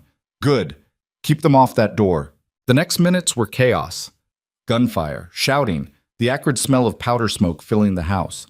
Mara fired whenever she saw movement, no longer thinking, just reacting. Load, aim, fire, load, aim, fire. Somewhere in the madness, she heard Finn screaming from the bedroom, heard Eli yelling, heard Rowan roar something that might have been her name or might have been a curse. Then, as suddenly as it started, it stopped. The attackers were pulling back. Mara could see them retreating into the darkness, dragging at least one wounded man with them. She kept her rifle raised, tracking their movement, her finger tight on the trigger. Hold your fire, Rowan called. Let them go. We can't chase them in the dark. Mara lowered the rifle, her arms shaking so badly she nearly dropped it. Her ears rang from the gunfire. Her throat was raw from breathing smoke. Rowan appeared beside her, checking the back door, scanning the darkness beyond. His face was a mess. Blood from the glass cuts, soot from powder smoke, eyes wild with the aftermath of violence. You hurt? He demanded. No, you? Nothing serious. He looked at her, really looked at her, and something in his expression changed. You actually did it. You held them off. Did you think I wouldn't? I thought... He stopped, shaking his head. Doesn't matter what I thought. You did good, Mara. Real good. Eli emerged from the front room, pale but steady. They're gone. I counted 5 riders heading toward the canyon. Anyone hurt on our side? Rowan asked. Finn's scared but fine. I'm fine. Mara's... Eli looked at her, and for the first time since she'd arrived, his expression held something other than resentment. She's fine too. Finn appeared in the hallway, tears streaking his face. He ran straight to Mara and wrapped his arms around her waist, sobbing into her dress. I thought they were going to kill us, he choked out. I thought... Shh. Mara stroked his hair with trembling hands. We're safe. We're all safe. You shot at them. I heard you shooting. I did. Were you scared? Terrified. Finn pulled back to look up at her, his face blotchy and wet. But you did it anyway? Of course. You're worth being scared for. Something broke in Finn's face, and he burst into fresh tears. But this time they were different. Relief, maybe. Or the release of fear held too long. Mara held him and let him cry, her own eyes burning. Over Finn's head she met Rowan's gaze. He was watching her with an expression she couldn't name, something raw and complicated and absolutely real. Thank you, he said quietly, for protecting them, for protecting all of us. We're family, Mara said. That's what family does. The word seemed to hit him like a physical blow. For a moment he just stared at her. Then he nodded once, sharp and definite. Yeah, he said, we are. Dawn came cold and gray, revealing the damage. Bullet holes pocked the front of the house. The front window was destroyed. Glass and wood splinters littered the floor. Outside, they found blood trails leading away from the property, evidence that Mara's shots had found at least some of their targets. Rowan and Eli spent the morning securing the house, boarding up the broken window, reinforcing the doors. Mara cleaned up the glass and tried to restore some sense of normalcy while Finn shadowed her every movement, unwilling to let her out of his sight. Around midday, riders approached. Mara's hand went to the rifle before she recognized Morrison and Weatherby, along with several other neighboring ranchers. Rowan met them outside. Mara stood in the doorway listening. "Heard you got hit last night," Morrison said without preamble. "We saw the riders heading this way, tried to follow, but lost them in the dark." 5 men, Rowan confirmed. "Armed and organized. They tried to break in. We fought them off." "Anyone hurt?" "No, we got lucky." Rowan's voice was flat, controlled. "But this was different than rustling or burning barns. They came to the house, tried to get inside. If they'd succeeded—" He didn't finish. He didn't need to. Weatherby, a grizzled man in his 50s, spat into the dirt. "This is Ashcroft. Has to be. No one else has the resources to organize something like this." "Can we prove it?" someone asked. "Proof doesn't matter anymore," Morrison said grimly. "What matters is we're all targets now. They hit Rowan's place. They'll hit ours next. We need to make a stand." "What kind of stand?" Rowan asked. "The kind where we show Ashcroft and his men that we're not selling and we're not dying quietly. We gather our men, we patrol together, and if we catch them on our land, we make sure they don't come back." It was vigilante justice, illegal and dangerous, and exactly the kind of frontier solution that happened when the law was too far away to help. Rowan looked at the assembled ranchers, then back at his damaged house. "I'm in. But we do it smart. We don't go looking for a fight. We just make damn sure that if a fight comes to us, we win it." The men nodded, their faces hard. They made plans. Divided territories for patrol, arranged signals for calling help, agreed to protect each other's families and properties as fiercely as their own. When the ranchers finally left, Rowan came back inside to find Mara standing by the boarded-up window, her arms wrapped around herself. "You all right?" he asked. "I keep thinking about what could have happened. If they'd gotten inside. If Finn had been in the main room instead of his bedroom. If—" "Don't." Rowan crossed to her, his rough hand settling on her shoulders. "Don't do that to yourself. We survived. That's what matters. This time. Every time. Because we're not alone anymore." He turned her to face him, his gray eyes intense. "You stood with me last night, fought beside me, protected my sons when I couldn't be in 2 places at once. You think I'm going to forget that? I just did what needed doing." "No, you did more than that." His voice roughened. "You became exactly what I needed when I married you, a partner, someone who doesn't run when things get hard, someone who—" He stopped, his jaw working like the words were stuck. "Someone who what?" Mara asked quietly. "Someone who belongs here. With us. With me." The admission seemed to cost him something. "I didn't expect that. Didn't think I wanted it, but watching you last night, seeing you protect Finn and Eli like they were yours, they are mine. I know. That's what I'm trying to say. You're not just the woman I married for convenience anymore. You're my wife, their mother, part of this family." He pulled her closer, his forehead nearly touching hers. "And that means when I fight, I'm fighting for you too. You understand?" Mara's throat closed with emotion. "Yes." "Good." He released her, stepping back, his expression still intense but more controlled. "Because this isn't over. Ashcroft's going to come back harder now that we've bloodied his men. And when he does, I need to know you're ready." "I'm ready." "You sure? Because ready means more than just pulling a trigger. It means making hard choices. It means— "I know what it means, Rowan." Mara met his eyes steadily. "I chose this family when I married you. I choose it again now. Whatever comes, we face it together." Something fierce and almost painful crossed his face. Then he nodded, just once, and walked away before either of them could say anything more. That night, they ate dinner as a family. The meal was simple, beans and cornbread, but it tasted like solidarity, like survival. Finn talked nervously, filling the silence with chatter about everything and nothing. Eli was quiet but present, his earlier hostility replaced by something that looked almost like respect. And Rowan watched them all with an expression that might have been pride, or might have been fear, or might have been some complicated combination of both. After the boys were in bed, Mara and Rowan sat by the fire. Neither spoke for a long time. There was nothing left to say that the violence of the previous night hadn't already communicated. They were in this together now. Not just married on paper, but bound by something deeper, shared danger, shared courage, shared determination to protect what they'd built. Outside, the darkness pressed close. Somewhere in that darkness, enemies plotted and planned. But inside these walls, the Mercer family held strong, and Mara understood finally what it meant to fight for something. Not because you had to, not because there was no other choice, but because you'd found something worth dying for and living for. The alliance between the ranchers changed everything and nothing. They patrolled in pairs now, watched each other's land, shared information about suspicious movements. Morrison's eldest son rode shotgun for the Weatherbys while their men healed. Rowan spent 3 nights a week helping guard the Morrison herd. It was cooperation born from desperation, but it was real. The rustling slowed. The violence quieted. For 2 weeks, nothing happened, and people started to breathe easier. Mara knew better than to trust the silence. She spent those quiet weeks turning the ranch house into something that felt like a home rather than just a shelter. She sewed curtains for the broken window once Rowan had replaced the glass.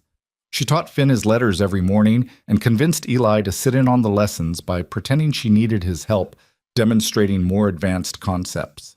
She learned to make bread that didn't come out like rocks, to fry eggs without burning them, to gauge when the stew needed more salt just by smell. Small things. Ordinary things. The kind of things that built a life. Finn had stopped calling her Mara and started calling her Ma without any formal decision being made. It had just happened one morning when he'd run in from feeding the chickens, breathless with news about Henrietta laying an unusually large egg.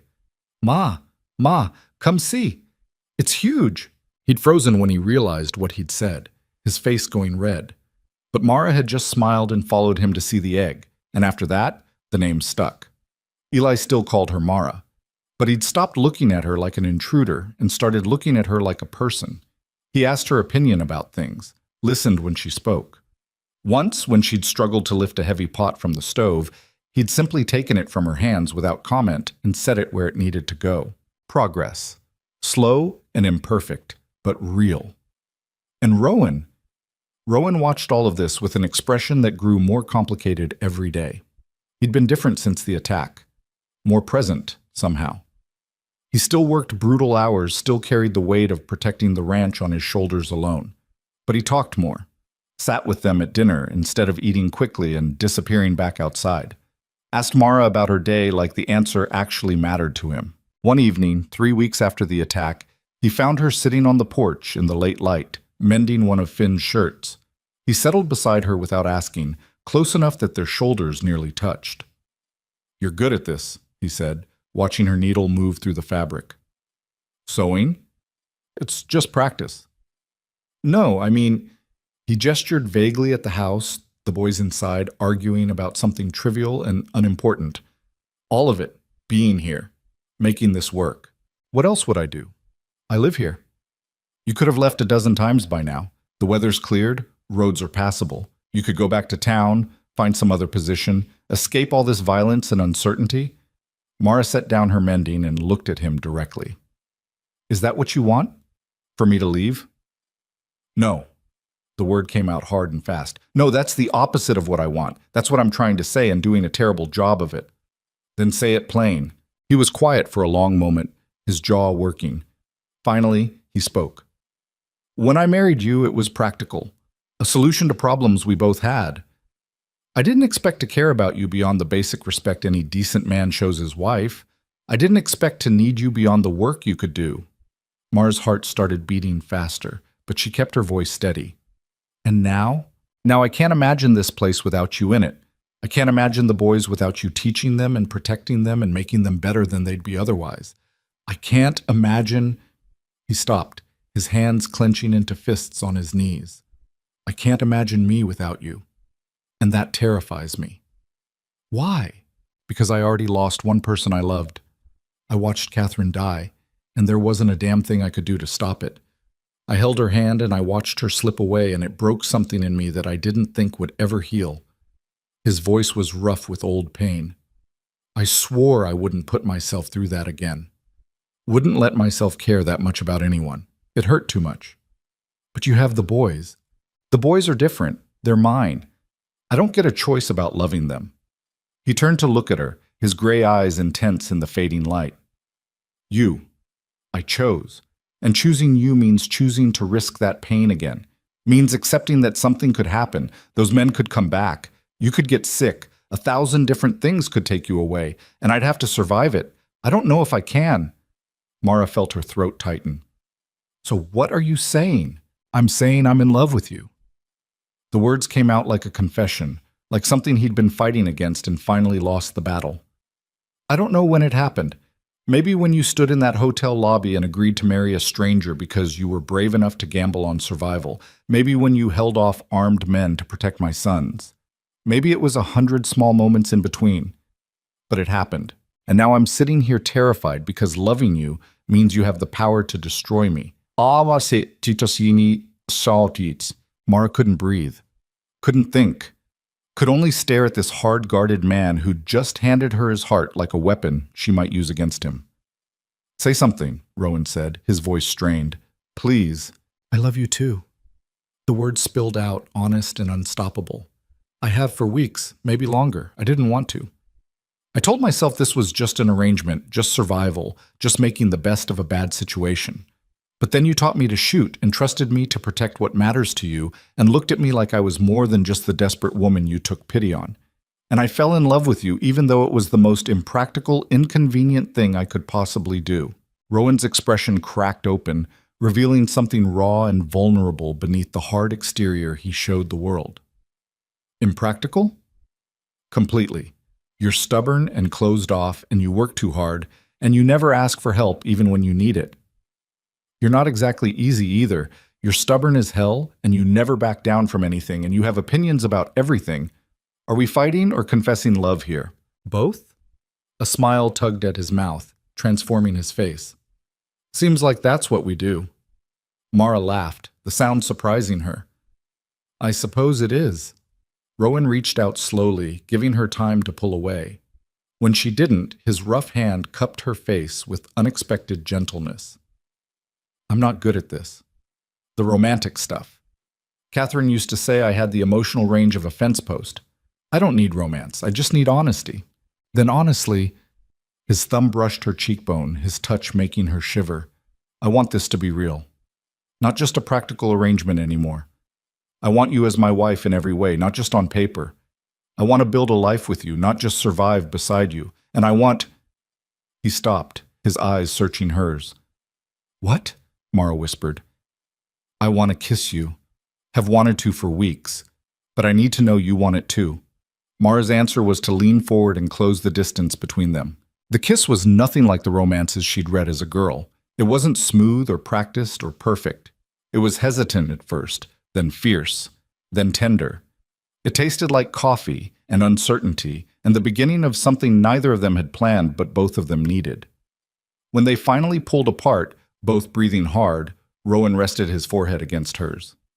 Well, he said, his voice rough. That was overdue? I was going to say worth waiting for, but yeah, overdue works too. They sat there in the gathering darkness, hands intertwined, not speaking because words felt insufficient. Inside, the boys' argument had evolved into laughter, and the sound drifted out through the open window like a promise. This was what Mara had gambled for when she'd climbed into that wagon during the blizzard. Not just survival, not just shelter, but this, a family, a home, a man who loved her, despite all the reasons he'd told himself not to. She'd won the gamble. They both had. But the peace didn't last. 2 days later, Morrison rode up to the ranch with news that drained the color from Rowan's face. They got evidence, Morrison said without preamble. Real evidence linking Ashcroft to the rustling and the violence. One of his hired men got drunk in town, started bragging about the operation. Marshall's deputy was there, heard the whole thing, arrested him on the spot. What'd he say? Rowan demanded. Enough. Named Ashcroft directly, said he'd been paid to run ranchers off their land by any means necessary. Said there were records, payment ledgers, correspondence, proof that the whole thing was organized from Ashcroft's office in the territorial capital. Mara felt hope flare in her chest. Then they can arrest him. End this. They're trying. Morrison's expression was grim. But Ashcroft's got lawyers and money and connections. He's claiming the hired man is lying, trying to extort him. The territorial office is sending a proper marshal to investigate, but that could take weeks. And in the meantime, Ashcroft knows his operation's been exposed, Rowan finished, which means he's going to either run or make one last push to get what he wants before the law catches up with him. That's what I'm thinking.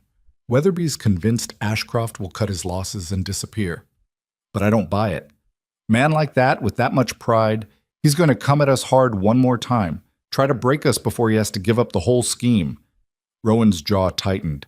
Then we need to be ready. They spent the next days preparing. Extra ammunition was distributed. Guard schedules were intensified. Women and children were gathered at the Morrison place, which had the most defensible position. Mara wanted to argue, wanted to stay at the ranch with Rowan, but he'd been absolute. You take the boys to Morrison's. That's not negotiable. But no. His voice was hard, final. I can't focus on defending this place if I'm worried about you and them being in the line of fire. Please, Mara, do this for me. So she'd gone, taking Finn and a reluctant Eli to the Morrison ranch along with the other families. The house was crowded, tense, filled with frightened women and restless children. Mara tried to keep Finn occupied with lessons, but his attention kept drifting to the windows, watching for riders. Pa's gonna be okay, right? He asked for the 100th time. Your father is the strongest, stubbornest man I've ever met, Mara said firmly. He'll be fine.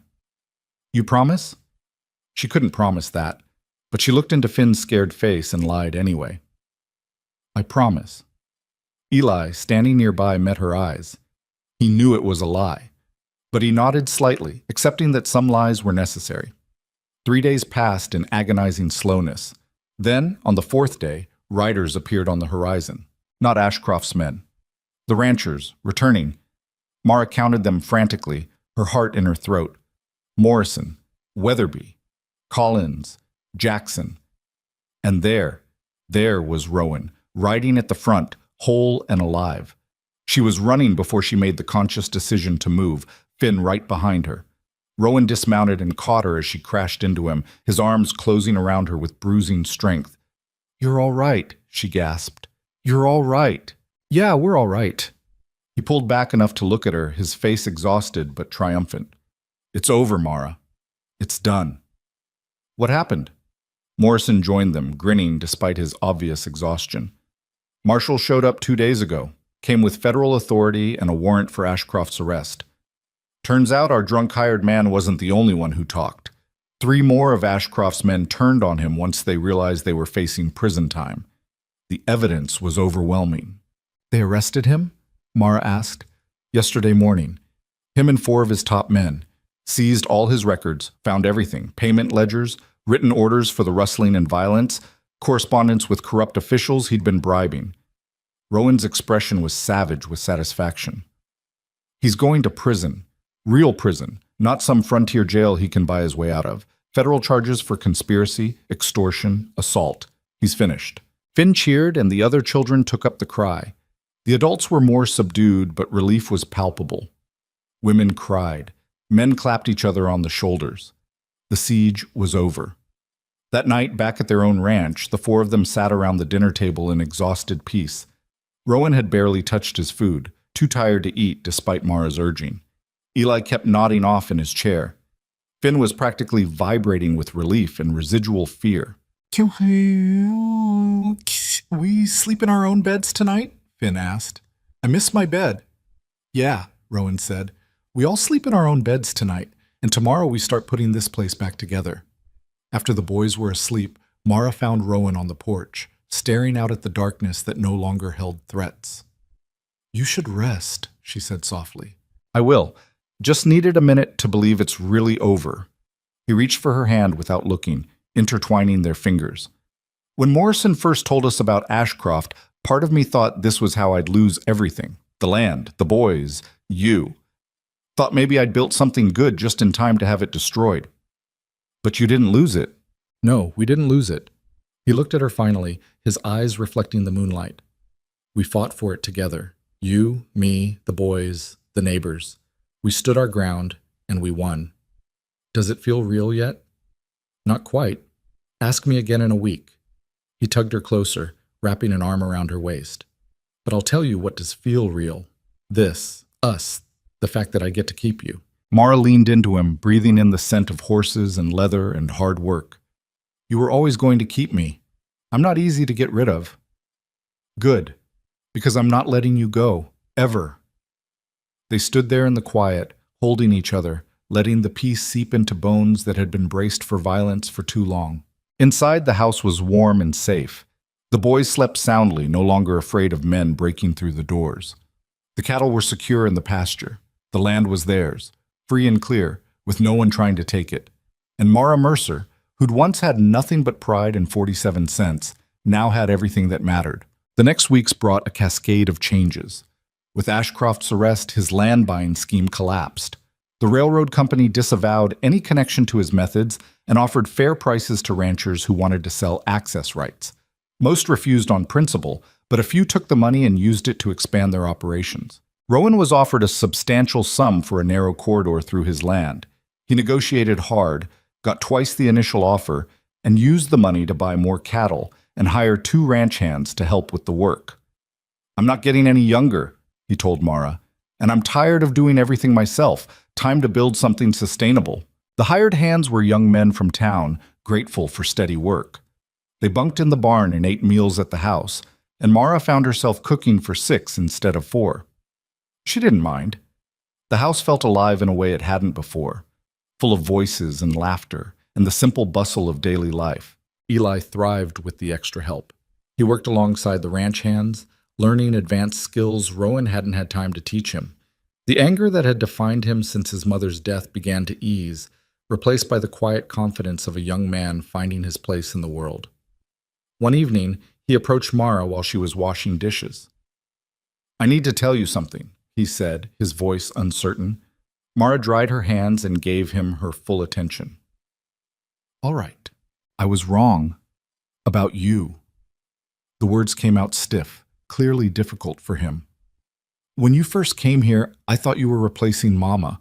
Thought Pa was trying to erase her by bringing you in, and I hated you for it. I know. But you're not replacing her. You're you. You're different from her, and that's okay. You make Pa happy in a way he hasn't been since she died. You make Finn feel safe. You make this place feel like a home again instead of just a house we're surviving in. He met her eyes, his own suspiciously bright. And you're a good mother, to both of us, even when I was awful to you. Mara's throat closed. Eli, I want to call you Ma, like Finn does, if that's okay with you. She pulled him into a hug before she could second-guess it. He stiffened at first, unused to physical affection, but then his arms came up and he held on tight. It's more than okay, she whispered. It's everything. When she told Rowan about it that night, he had to turn away and wipe his eyes. That boy hasn't let anyone close since Catherine died, he said roughly. You reached him when I couldn't. You gave him permission to move forward without betraying her memory. He did that himself. I just showed up and refused to leave. Yeah, you're good at that. He pulled her close, kissing her forehead. Showing up, refusing to leave, being exactly what we need even when we're too stubborn to ask for it. Spring arrived slowly, then all at once. The snow melted completely, revealing earth that was ready to be worked. Grass pushed up green and insistent. The creek behind the property swelled with runoff, and the air smelled like growing things. Mara started a garden, planting vegetables and herbs with Finn's enthusiastic but chaotic help. She hung laundry on a line strung between 2 posts and felt absurdly domestic doing it. She learned to ride a horse well enough that Rowan trusted her to check fence lines alone. She became part of the rhythm of ranch life, as essential as the changing seasons. The community's attitude toward her shifted too. The women who'd whispered about her desperate marriage now invited her to quilting circles and asked her advice about teaching their own children. The men who judged Rowan for his hasty decision now clapped him on the shoulder and congratulated him on finding such a capable wife. Martha Greaves, visiting one afternoon, summed it up bluntly.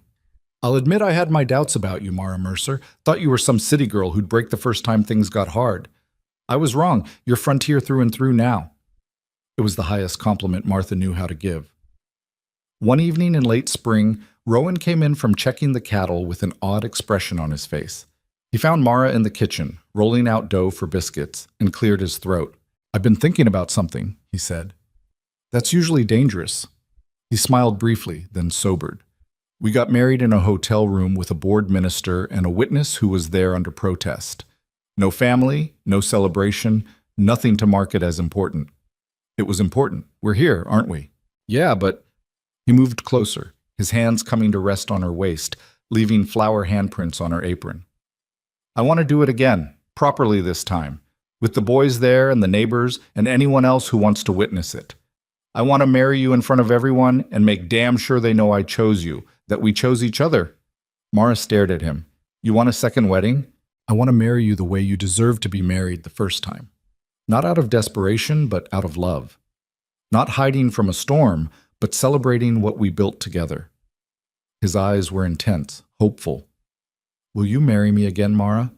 For real this time? Her eyes burned with tears. Yes.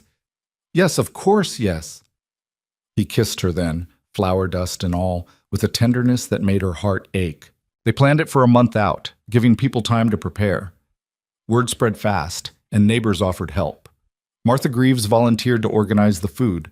Sarah Kimball came out from town to help Mara sew a proper dress. The Morrison and Weatherby families offered their homes for guests traveling from far distances. Finn was beside himself with excitement. It's like a party, a wedding party. Can I wear my good shirt?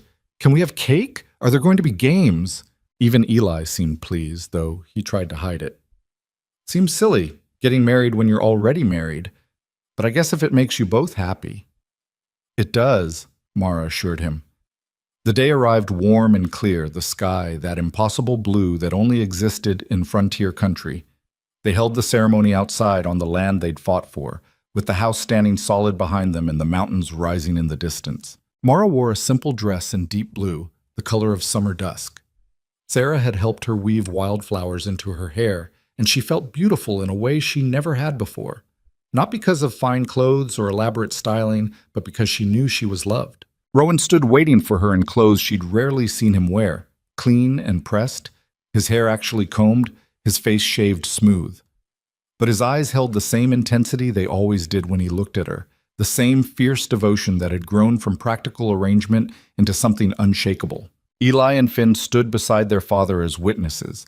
The gathered neighbors filled the space between the house and the barn, their faces reflecting genuine happiness for the couple who'd survived so much to reach this moment. Reverend Cole, brought out from town for the occasion, smiled at them both. We're here today to witness the union of Rowan Mercer and Mara Mercer. Now, I understand you two are already legally married, which makes this somewhat unusual. But love doesn't follow legal schedules, does it? Sometimes it needs to be declared twice. Once out of necessity, once out of choice. He turned to Rowan. Do you take this woman to be your wife, to love and honor and cherish, for as long as you both shall live? I do. Rowan's voice was steady, certain. I already did once, and I'll do it again every day for the rest of my life if she'll let me. Reverend Cole turned to Mara. And do you take this man to be your husband, to love and honor and cherish for as long as you both shall live? I do. Mara's voice rang clear. I chose him in a blizzard when I had nothing. I choose him now with everything. I choose him always. Then by the power vested in me, and with the blessing of everyone gathered here who already knows you're married, I pronounce you husband and wife. Again. Reverend Cole grinned. You may kiss your bride. Again. Rowan pulled Mara close and kissed her in front of everyone, unashamed and unhesitant. The gathered crowd cheered, and Finn whooped loudly enough to make people laugh. When they finally pulled apart, both breathless and smiling, Rowan kept her hand in his. I love you, he said, quiet enough that only she could hear. Thank you for choosing me. Thank you for being worth choosing.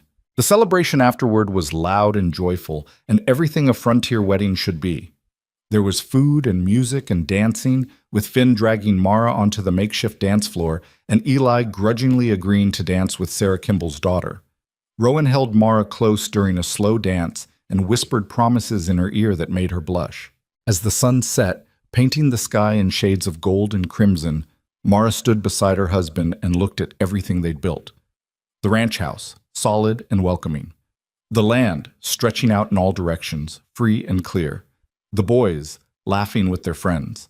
The neighbors who'd become family through shared struggle. You look satisfied, Rowan observed. I am. For the first time in my life, I am. Good. He pulled her closer. Because this is just the beginning. We've got years ahead of us to build even more. Mara leaned into him, watching their sons, watching their friends, watching the last light fade from the sky over their land. She'd come to this place with nothing. She'd gambled everything on a stranger's offer in a storm. And she'd won more than she'd ever dreamed possible. Not just survival, not just shelter, but love, family, home. A legacy that would last long after the storms had passed. The seasons turned, and with them came changes no one could have predicted that winter day when Mara had climbed into Rowan's wagon with nothing but desperation and a leather bag. Summer brought heat that baked the earth hard and turned the grass golden. Mara's garden flourished under her careful attention, producing vegetables that supplemented their meals and gave her something to barter with neighboring families. She traded tomatoes for fabric, squash for sugar, herbs for coffee beans. It was a small economy, but it was hers, built on her own labor and skill. The ranch prospered too. The cattle herd grew with the money from the railroad corridor sale. The 2 hired hands became 4, then 6, as Rowan expanded operations and took on contracts to supply beef to the growing settlements sprouting across the territory. He worked hard, but not with the desperate exhaustion of a man trying to survive alone. Now he had help, had partners in the work, had time to breathe between crises. "We're doing well," he told Mara one evening as they reviewed the ledgers together. It had become their routine, sitting at the kitchen table after the boys were asleep, going over the ranch's finances. Mara had a head for numbers that Rowan lacked, and she'd quietly taken over managing the accounts. "Better than well, actually. We're going to have our best year yet." "Then maybe it's time to think about expanding in a different direction," Mara said carefully. He looked up from his ledger, curious. "What direction?" "Education." She'd been thinking about this for weeks, turning the idea over in her mind like a stone being polished smooth. There are at least 15 families within riding distance who have children. Most of them get no formal schooling because the nearest school is in town, and that's too far for daily travel, especially in winter. "You want to start a school?" "I want to offer what I'm good at, teaching. We have the space. That storage building behind the barn is barely being used. We could convert it into a classroom. I could teach reading, writing, arithmetic, basic science, charge a small fee for families who can afford it, teach for free those who can't." Rowan set down his pen, studying her with that intense focus he gave to things that mattered. "You miss it, teaching." "I do. I love being here, love raising the boys, love this life we've built. But part of who I am is a teacher, and I feel that part withering from disuse." She met his eyes. "I don't want to lose myself completely in being a wife and mother. I want to be both. Is that selfish?" "No." His answer was immediate and firm. "It's human." Catherine used to say the same thing about her sewing. She loved being a mother, but she needed something that was just hers too, something that came from her skill rather than her role. The mention of Catherine no longer stung the way it once had. Mara had learned that loving Rowan didn't mean erasing his first wife, and honoring Catherine's memory didn't diminish what she and Rowan had built together. There was room for both truths. "So you'd support this?" Mara asked. "I'd do more than support it. I'd help you build it." He reached across the table and took her hand. "You gave up your position in town because of small-minded people who couldn't see your worth. Maybe it's time you showed them what they lost." The idea took root and grew. Rowan and the ranch hands converted the storage building into a one-room schoolhouse, installing windows to let in light, building desks from spare lumber, constructing a small stove for winter heat. Mara ordered books and supplies from a catalog, using some of the household money Rowan had insisted she control. "This is your project," he'd said. "You should have say in how it's funded." Word spread through the ranching community. Some families were skeptical. Why would they pay for education when children needed to work? But others, especially the mothers, understood the value of literacy and learning.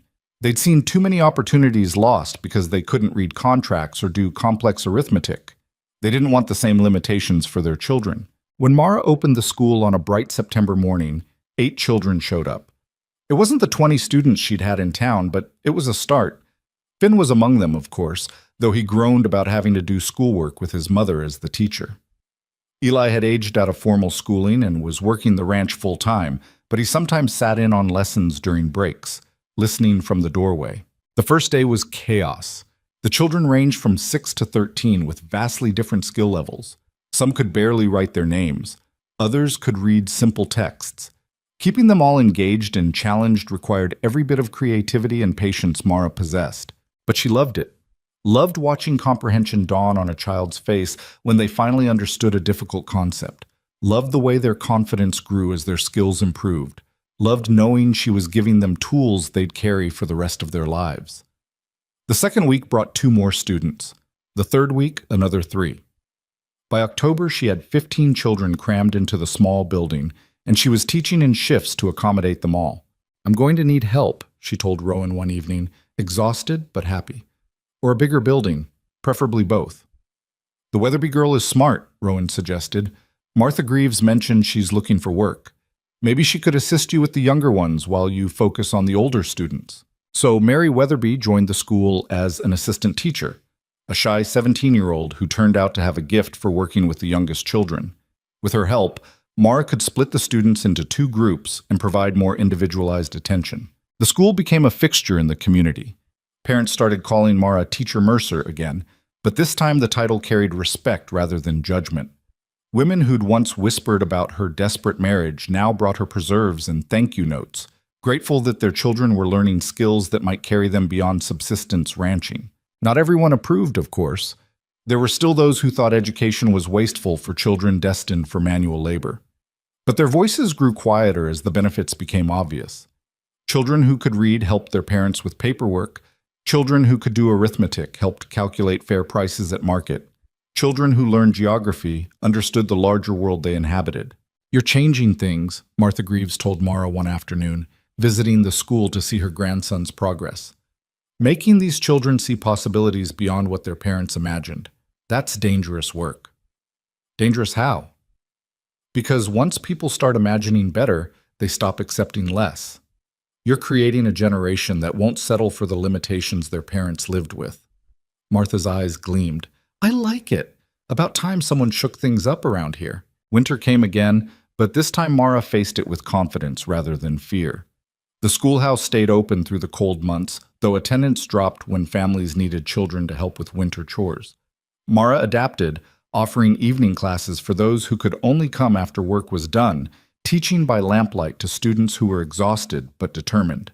Finn, now 9, had grown into a voracious reader who devoured every book Mara could find for him.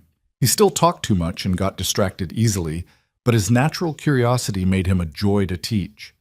He'd started writing stories, elaborate tales about cowboys and adventures that made Mara laugh, and Rowan shake his head in amused bewilderment.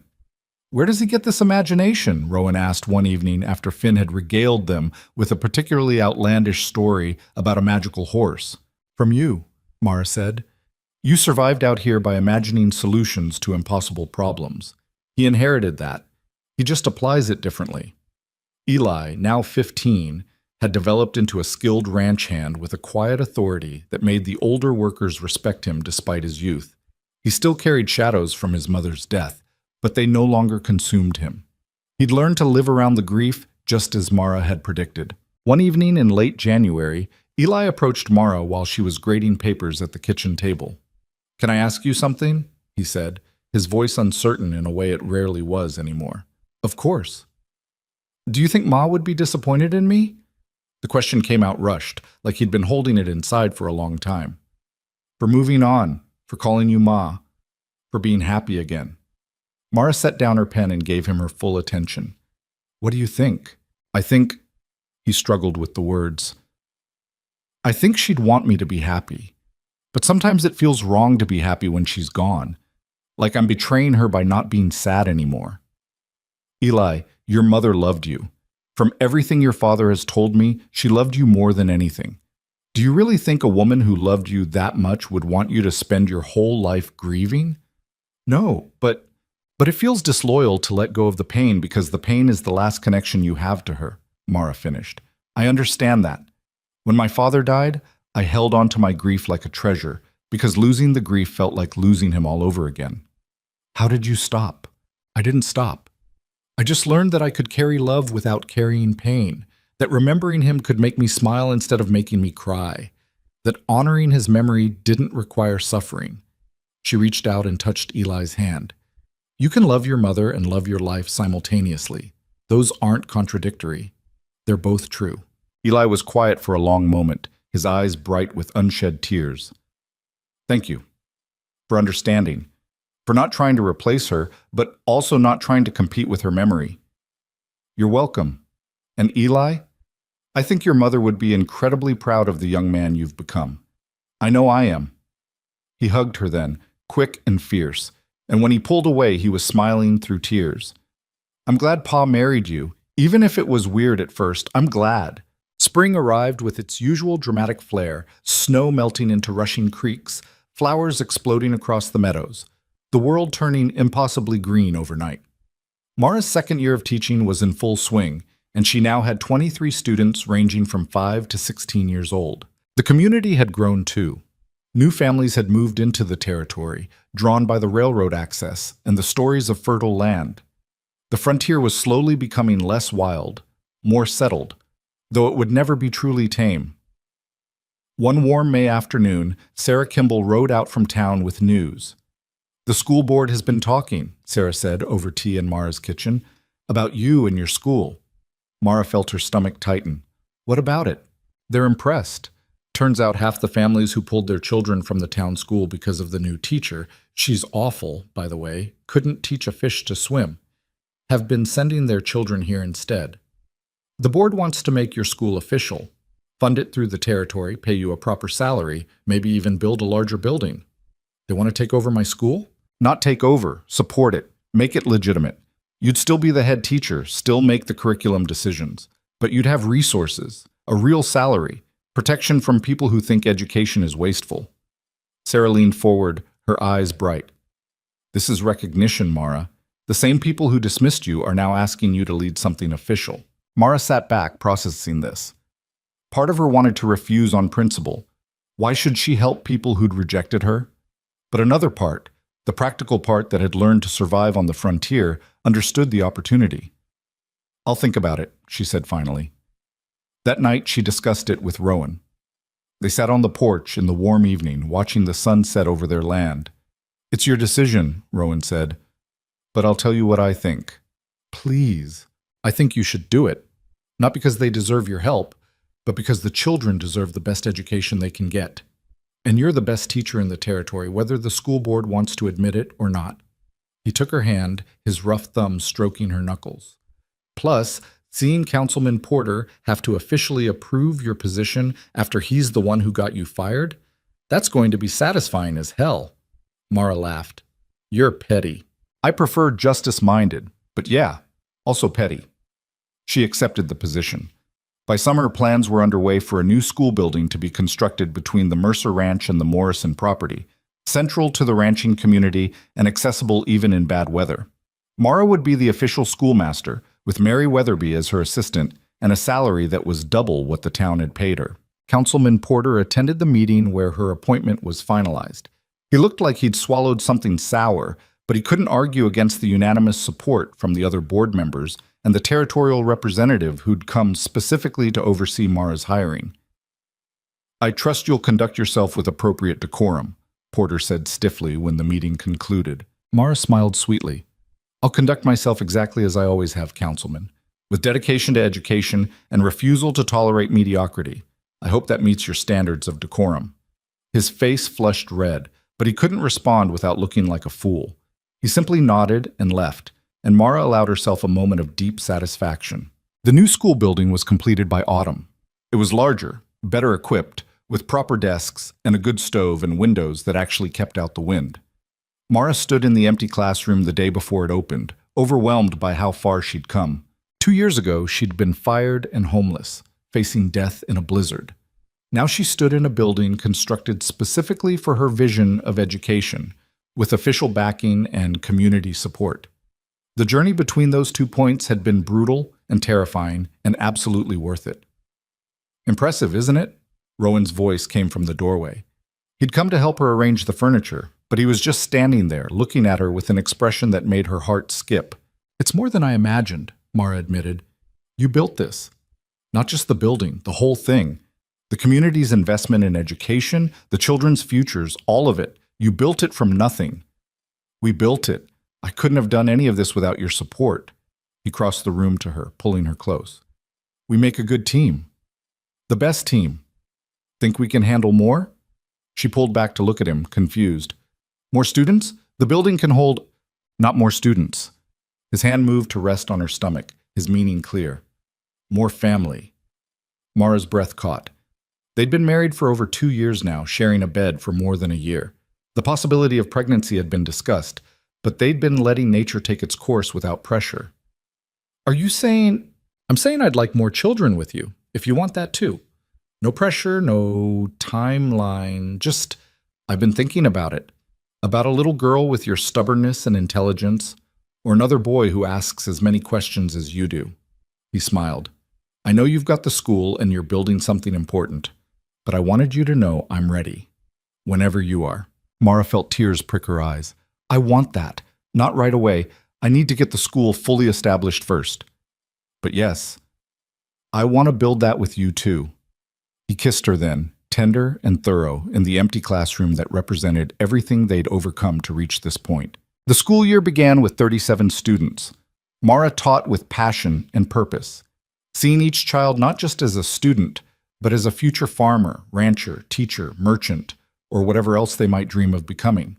She didn't promise them easy success or unlimited opportunity. The frontier was too honest for false promises. But she gave them tools and taught them to think critically and encouraged them to imagine possibilities beyond what their parents had known. Some would stay on their family ranches and use their education to improve operations. Some would move to growing towns and become merchants or clerks. A few might even make it to universities back east, though that was rare on the frontier. But all of them would be better equipped to navigate the world than they would have been without her. You're changing the future, Martha Greaves observed one day, watching Mara work with a struggling student. One child at a time. That's real power. It's not about power, Mara said. It's about giving them choices. No one gave me choices when I needed them. I'm trying to make sure these children have more options than I did. You had choices. You just didn't like them. Fair enough. I'm trying to make sure they have good choices. Winter settled in again, the third winter since Mara had arrived at the ranch. But this winter felt different. The house was warm and full. Finn and Eli were thriving. The ranch was profitable.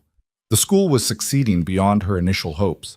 And Mara herself had transformed from a desperate teacher fleeing a blizzard into a respected educator, a beloved wife, a mother in every way that mattered. On Christmas Eve, the family gathered around the fire. They'd started new traditions, blending Rowan's frontier practicality with Mara's memories of more formal Eastern celebrations. There were small gifts, handmade or practical items, nothing extravagant.